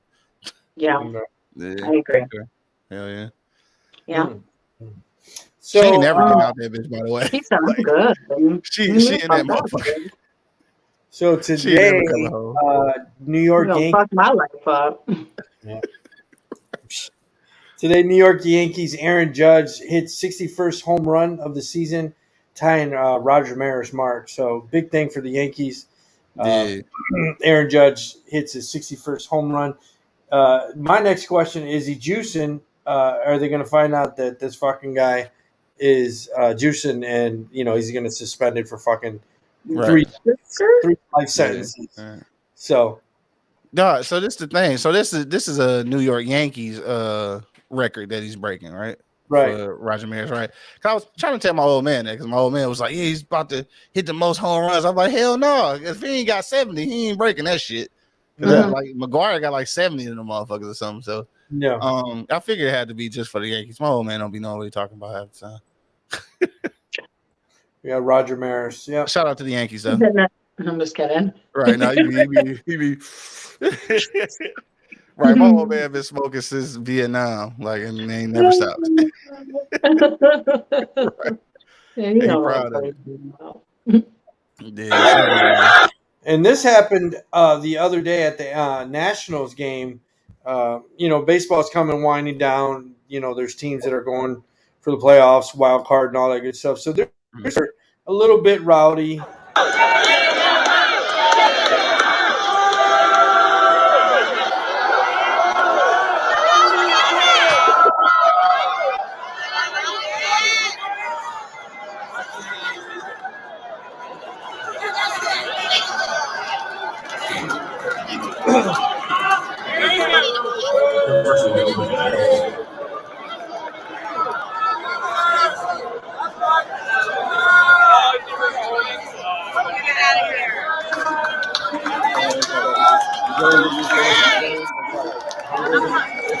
He looked like he had a whole lot to drink. So he was using he was saying he was basically arrested over altercations using Usher during the National Braves game. I don't know if he was saying, I couldn't really hear him. I don't know if he was saying. Really see what he's saying. He said, banned as an asshole for a long time, zero tolerance for punching. And he was punching and biting the Usher, and I didn't even see that. I didn't see that. That must have been before. Biting. Oh, maybe he did it right here.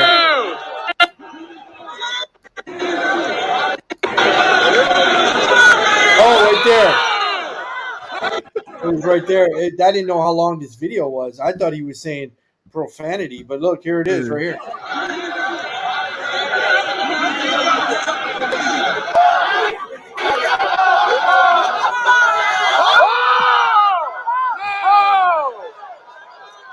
And it looks like, there he is. That's where he bites him. Hey, the old man kind of quick though. Shit. Yeah. So he was punching the Usher and biting him. And the old man kind of quick though. Quick on his feet. I don't even know we did that. I didn't even know we bit people still. Man, with all this shit going on, I ain't biting no motherfucking body. Nobody. It's a wrap on biting shit. That's a wrap. No, I'm good. I'm not biting nobody. Hell no. I'm straight. Right? Too much shit going on. Monkeypox and shit. Yeah, infected ass blood in my mouth. I'm good. Fucking measles coming back and shit. I ain't got time for none of this shit, man. Fuck bake somebody. Next thing you know, you got fucking monkeypox and beefy bread. Exactly. You don't know what's happening. You start growing a lump on the side of your head and shit. You said beefy red. Woo. Yeah, I don't fucking biting nobody. Oregon State robot breaks world Guinness record. So this is a robot running the 100 meter. It's a robot.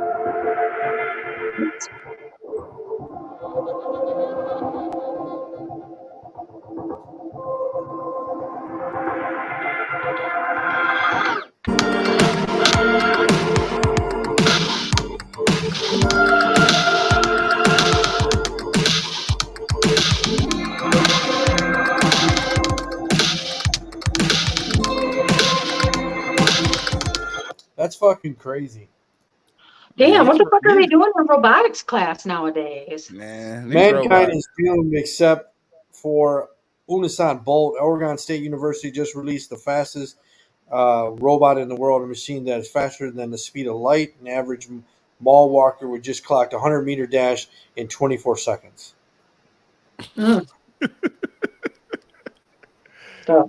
These robots, dog. You seen the ones where where they use them for shooting drills? Like these motherfuckers shooting guns, like they can push them down and they can still jump up and still hit the target type shit. Like, no, that's a lot. That's a lot. First of all, I'm not gonna be the one testing these motherfuckers, because what if the program skip and it shoots you? Like, I'm not cool with that. Right? Who goes to jail? Who goes to jail? Right. So this is the thing, like, so it aims at the target, so it's shooting and shooting and shooting. So then they test it by pushing it down and seeing if it'll jump back up and shoot the target on spot. But like, I don't even want to be there. Like, I don't want to be nowhere near that motherfucker. Can we trip him up from 100 feet away or some shit like that? That sounds like just total like Terminator, RoboCop shit that we all are doomed. You know, for real. So I know you sent me the story. Tyler Perry discusses 27-year journey to bring Jasmine Blue to the screen. I don't. Was that a book? It was set against a backdrop of 1940. Yeah. So this is the thing. It just came out on Netflix Friday, but it's a movie that he wrote 27 years ago though. So, and what he was saying on Sway in the Morning, which I just didn't notice. I thought this was something he just wrote, but he said he been had it, but he just felt like if it wasn't successful, then it probably, like, his career may have not made it to where it is now. So he said now he at a point where he making his own money, he's shooting his own film. So this was a perfect time to put it out, because even if it flopped, it's like, fuck it, because I'm good now. But for me, I don't know if anybody's saying it, but for me, this is like, it was some of Tyler Perry's best fucking work, like, because it's not a Medea fucking movie. So it's like, right. It was great, and it's got actors that I've never seen Did anywhere. you watch it? I watched it, so it's How got was actors that it's a good movie. Like, it's a good ass movie. Like, and you would have never known other than them saying it at the beginning. What movie is it? Jazzman's Blues.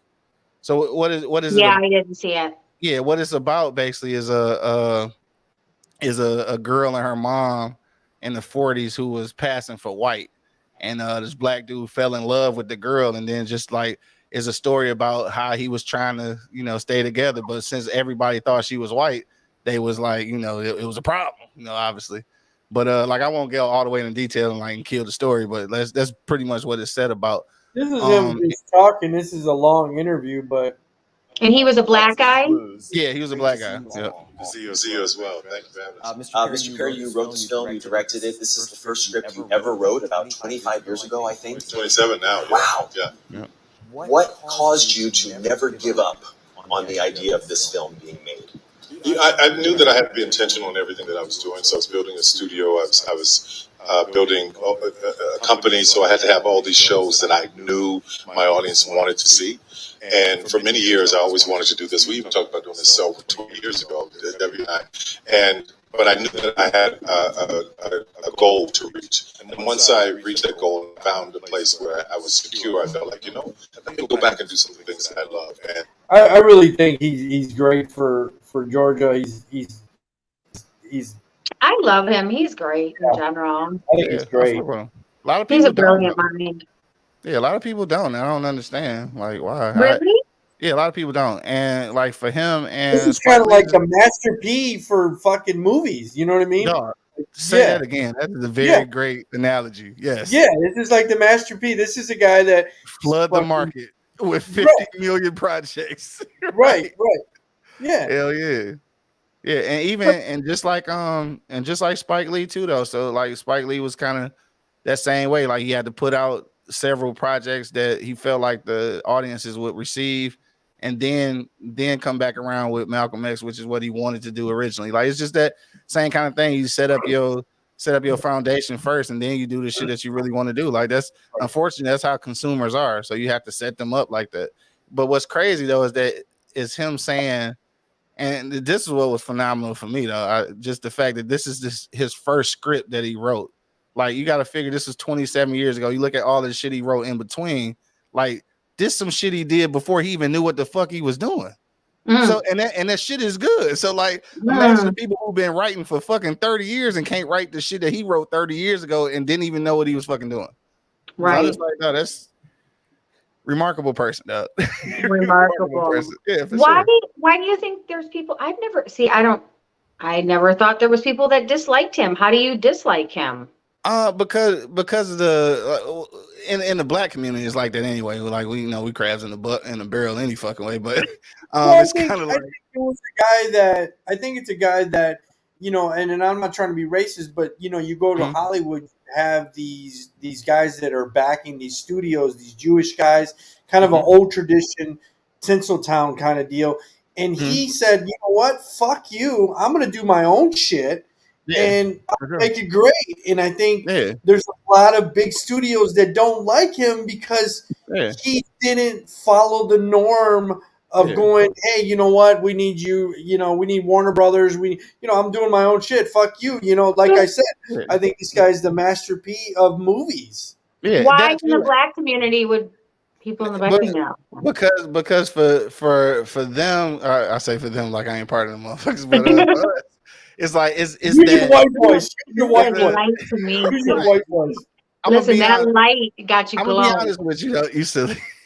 I'll be honest with you. It's just a very thin line between what he does and buffoonery. You know what I'm saying? So is that aspect of it, which you can look at it from either perspective, and you can say, well, no, it's not that. This is just his vehicle, and what you got to figure is that Medea and all that shit was written as plays, and plays are different.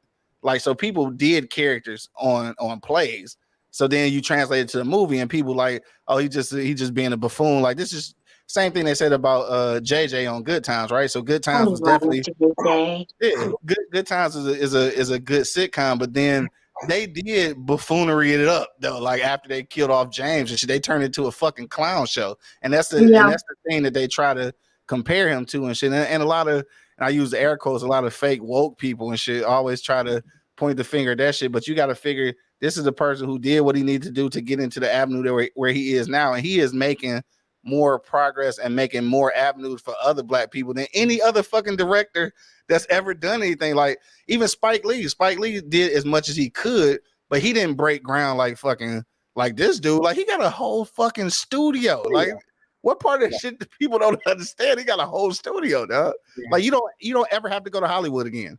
No, you can make all of your shit in Georgia and be done with it. So shout out to Tyler Perry. I just got excited about that shit. You did too. I did. I got all passionate and shit. While we're talking about Tyler Perry and people who really just changed the game of TV and movies, did you? I don't think Drake caught it, but did you catch? Do you know who Norman Lear is? Yes, yeah, of course. Did you catch his celebration of his birthday the other day? I did not. He turned 100 years old, and they did. I thought it was an award ceremony on. I was like, what awards are on tonight? It was called 100 Years of Laughter and Love or something. And everybody that he touched came up and said something and honored him from Facts of Life to Tony Danza to the Jeffersons to All in the Family. Facts of Life, Sanford and Son. Yes. Archie Bunker. And that's how I got hip to him, though. They talked about Maude. He was the first person to really put real life topics on TV that were taboo. He talked about abortion.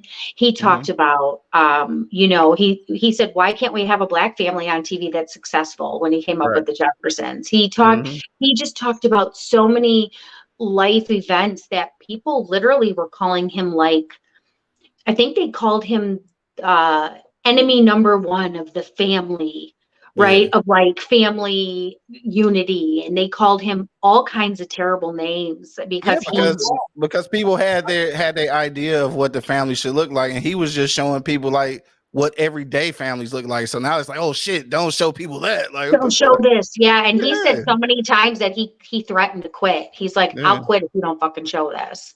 And I know about him because I was reading I was researching or I found some shit about Mike Evans, who is actually the dude's name who came up with the concept for the Jeffersons. And they had shot his shit down so many times. And Dog was the one who stepped in like, no, fuck that. We're going to do it. We're going to do this. And that's where I learned about him, because like the whole idea that Jeffersons had got shot down by like every fucking studio ever. And Dog was like, no, we doing it. And they listened to him he threatened. He speaks about it. He speaks about each episode. They have people come up on stage. You got to pull it up. It was such a good. You just said that they shot it down. But they had a white racist that had this character, the Jefferson. Of course, it wasn't. They changed, Jefferson or whatever. But they had those characters on there. Why would it be shot down? Like, this is a great. You know what I mean? I know times. You got times that's not the stereotype of what a black family was to America and what they portrayed them as. So to see a black family that has a lot of money, that has a maid, right? There was a multiracial couple on there. Remember, her best friend was married to a white man. Yeah, it's against the grain. Said they were like one of the first ones to say the N-word and say honky. Yeah, they was fooling. I don't know how they got away with that shit. There was so much going on that show. Because they were shooting it down because they want to do a spinoff at that time. Right. So they wanted to do its own show. And it's cool to have that aspect as a guest on the white show, but not its own show. You know what I'm saying? It's cool to have them pull up, but like, we're not about to sit in their living room all day. Like, nah, fuck that. Like, you know what I'm saying? It's entertaining to have him pull up and say hi. And say hi and have a little drop off their dry cleaning. Isn't that funny? You look back at this show, you got a guy, Mr. Bunker, and then you have Jefferson. They really didn't like each other, but he used to come over and fuck with them. Like, isn't that crazy? Like, to think about. They was both bigots. Yeah, both bigots. They were both bigots, and they used to go at each other, and that shit was great because he got his dicks in. Also, the Bunkers, I forgot that they were one of the first shows to show like sexual assault. Yeah. Remember when Edith got assaulted? Mm-hmm. And you didn't talk about that stuff. Not back then. You got to pull up the special. It was like a 2-hour long. I thought that was great times. I grew up in the 70s. Him insulting his son-in-law. That was just great shit. You know what I mean? It was great. I really think if you get a chance, look it up. Look it up and watch the celebration and what everybody said to him. Tony Danza came on. He looked so good. Yeah, I was like, oh, check it out. I can probably find it on YouTube. It was really good. I'm sure you can find the rerun of it. It was really, really good. It was on last week. Look it up. It was on last week. So this is Police Academy. Police Academy. Beverly Hills Cop 3. Probably one of the worst Beverly Hills Cop movies ever. Definitely. I like Metro better. Like, it was so bad. Like, it's hard to watch. So they just green-lighted Beverly Hills Cop. They just green-light Beverly Hills Cop 4 and bringing a white actor to it. Kevin Bacon has joined the cast of Eddie Murphy in Beverly Hills Cop 4. Word. Kevin Bacon? Yeah. I'm like, wait a minute. What? Wait, what? I don't know about that. Yeah. Brother man from the Fifth Flow. Right. I think I'm cool on that. I don't know. I'll see what it's about. I can't imagine. Because Eddie Murphy is a different person now. Like, I'm not even sure if it's gonna be believable as Beverly Hills Cop no more, because he's not that guy no more. Yeah, he's not that guy. Maybe they need to just recast it. Yeah, he kind of bougie now. Maybe after the second one, they probably killed it. Yeah, after the second one, you're probably right. Metro, because I like Metro. Metro was good because it was good enough because I didn't have to make it be Beverly Hills Cop. So like I live with Metro because I'm like, at the end of the day, I'm like, yeah, it's not Beverly Hills Cop, so I can deal with it. But once you put that name on it, that's like charging 48 hours again. Just don't touch it. Just leave it Don't alone. touch it. There's certain So things you just need is that to a leave straight? alone. You know, we used to say back in the day, is that straight to video? Is that straight to Netflix? Yeah, right. Everything's straight to Netflix now. Oh, but Literally. you know what I did see that's coming out though that I'm super excited about. I ain't even gonna lie to you. Fuck. I just said I was super excited about it. Now I can't think of the fucking name of it. It fell on my head. Right. Fucking Ryan Reynolds. There it is. Yes, dog. Yes. I fucking love. Here we are. We're gonna I give you do the too. He's spoiler. great. I send this to my daughter. I can't tell you, but I'll let you watch it. Yeah, Deadpool. Yes. D23, but we've been working very hard on the next Deadpool film for a good long while now.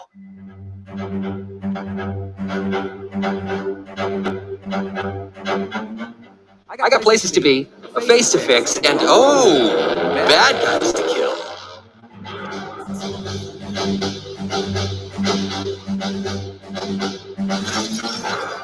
Hey, Hugh, you want to play Wolverine one more time? Yeah, all right. This is what it is. How is Wolverine alive? Yeah, after Logan. Logan takes place in 2029, totally separate thing. Logan died in Logan. Not touching that.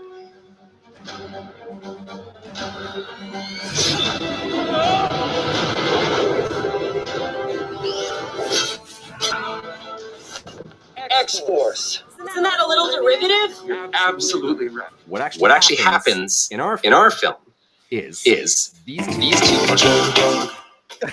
I hate them, dog. I hate them. You really sitting there trying to see what he about to say, knowing they're not gonna tell you what's gonna happen. For No. So, but Ryan Reynolds, though, Jackson is probably the best from comic book to movies.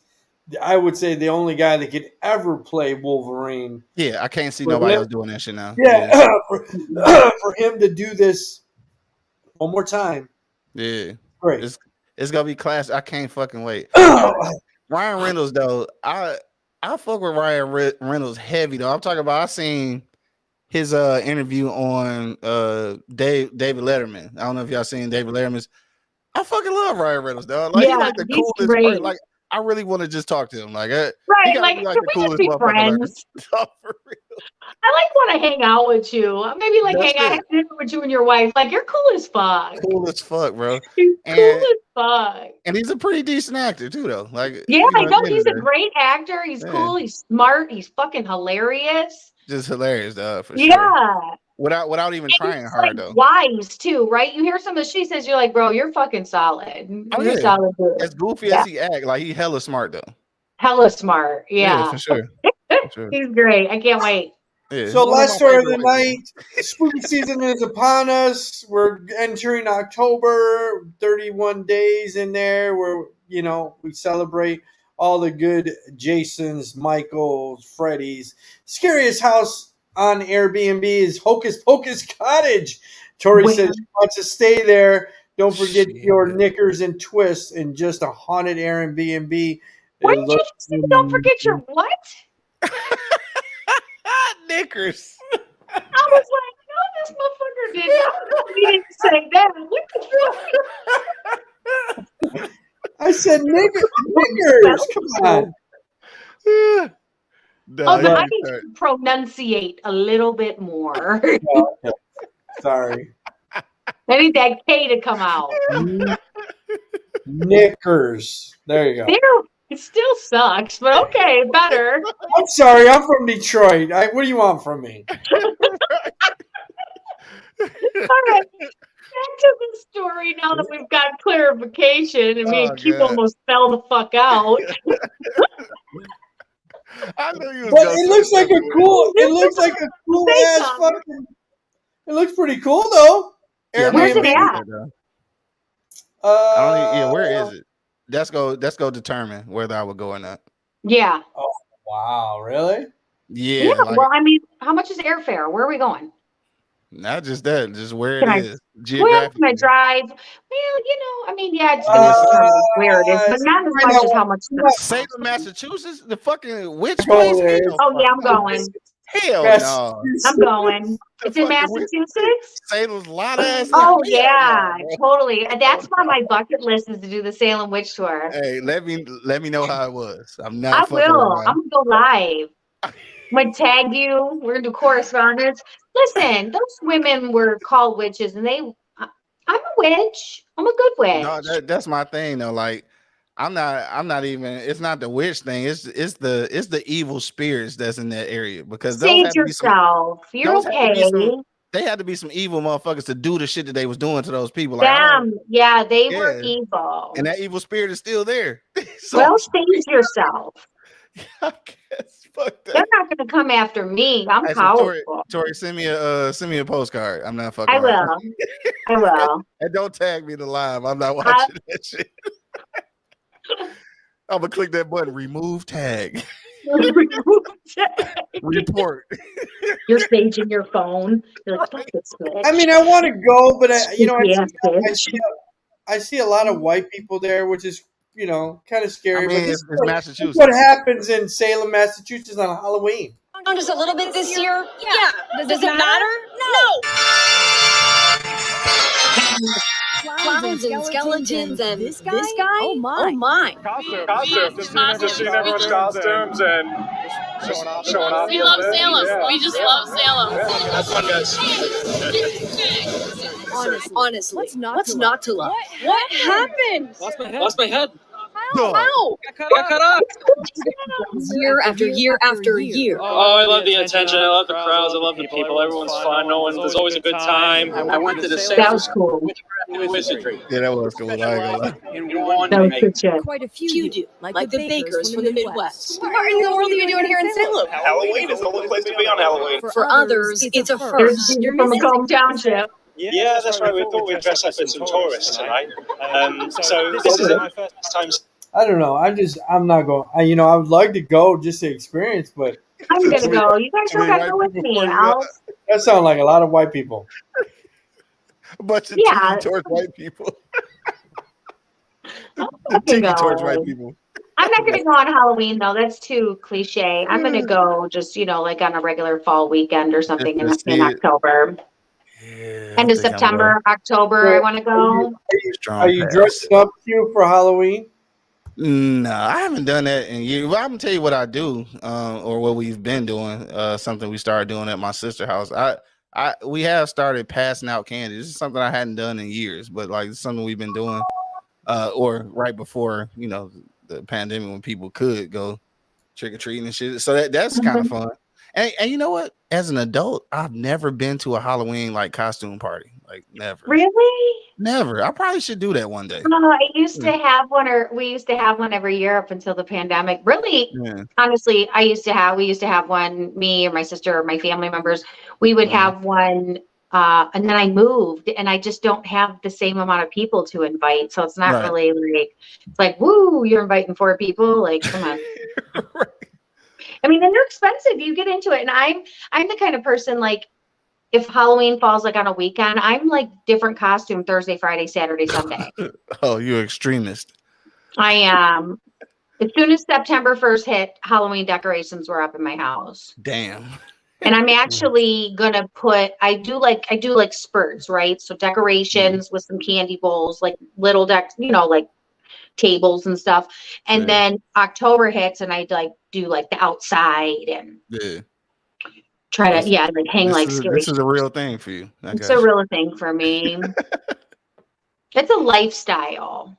Well, we got about 2 weeks to Michael dies for the 100th time, so Halloween ends out a couple weeks. The last one was terrible. Hello.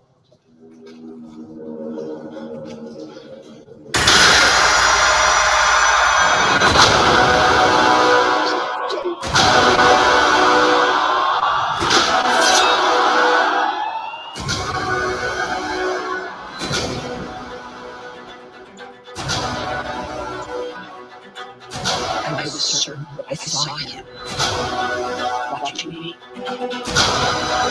You pretend like you moved on, but you're actually just obsessed with death. What are you gonna do when Michael comes back to you? Because he is coming. But this time, something feels different. He's more dangerous.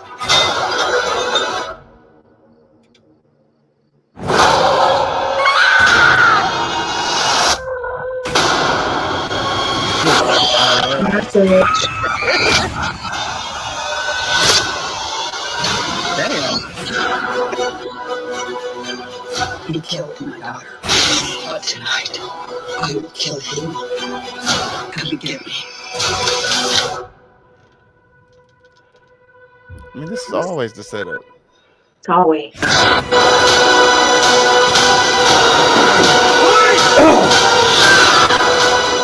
Get him, Lori. It all ends now.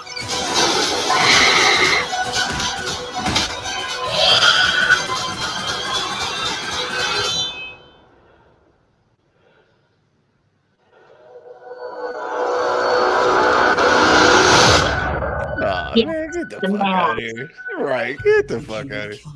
So do it. Damn, dog said, all right, bet. We got 2 weeks for the Halloween ends. Man. So you know what I don't, what I told Tori in the past. So the last 3 make sense, right? Mm-hmm. So they said forget about any other Halloween. The only first one that matters and the last 3. The other timeline, the other ones don't matter. If you watch the last one, that's not even her brother anymore. So right, exactly. They just fucking with the. They fucked the plot up. Yeah. So. Yeah, I'm cool. I'm gonna probably watch it though, just because I watched. Did you see where they how they gonna kill the black DJ? Did you see? Did you see that? They killed the black DJ. You can't kill the black DJ. Smashing his head on the record player. Yeah. Shout out to DJ Jeff. So I saw the other day that Judith Myers was Michael's sister he killed in the first one. Right. The teenage sister. She's coming to Arizona, like Phoenix, and I think it's like this week or next. Maybe it's next. It's like the first week in October, and I really want to go meet her. She's doing like a signing. I think that would be really cool. Yeah. Did you ever see my cup? Did I show you this? No, what is it? Okay, so the bottom of it says, wait, can you see it? I like bad boys, probably. And then it's got all of the posing. He's got a pumpkin on his butt. Got a pumpkin on his ass, dog. Yeah, look at Jason. Wait, look at Leatherface. Like skivvies. His tattoo says family. Wow. Wait, look, hang on. Oh shit, not the fucking clown. Yeah, it's fucking. Look at Kruger. Look at his abs, though. Whoa. Who the fuck? I told you it's a fucking lifestyle. No, obviously. That's all I got for today's show. Tori, where can they find you at? I know you got to go to work. You can find my spooky ass. No. Right. Tori Rochelle on Facebook, at All Beauty All Beast on Instagram, The Savage Kitty, that's THEE Savage Kitty on Twitter, Tori Smooches on Snapchat, and if you want to send me any sprinkles or money for more Halloween decorations, you can send it to Tori Rochelle 1111. For sure. And your pumpkin spice coffee.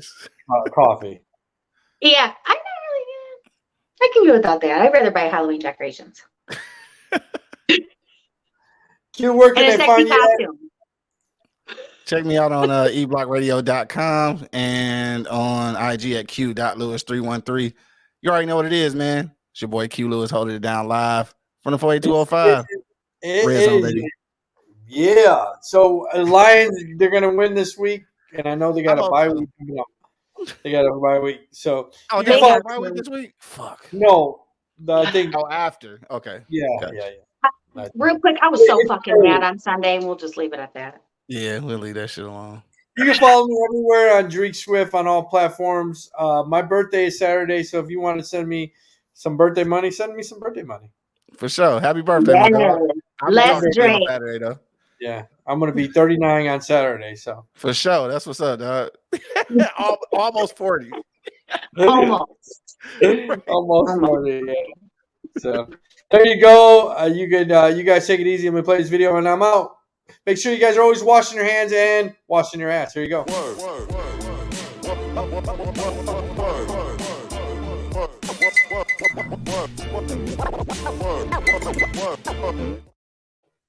Peace out, y'all. Yeah, peace out, dog.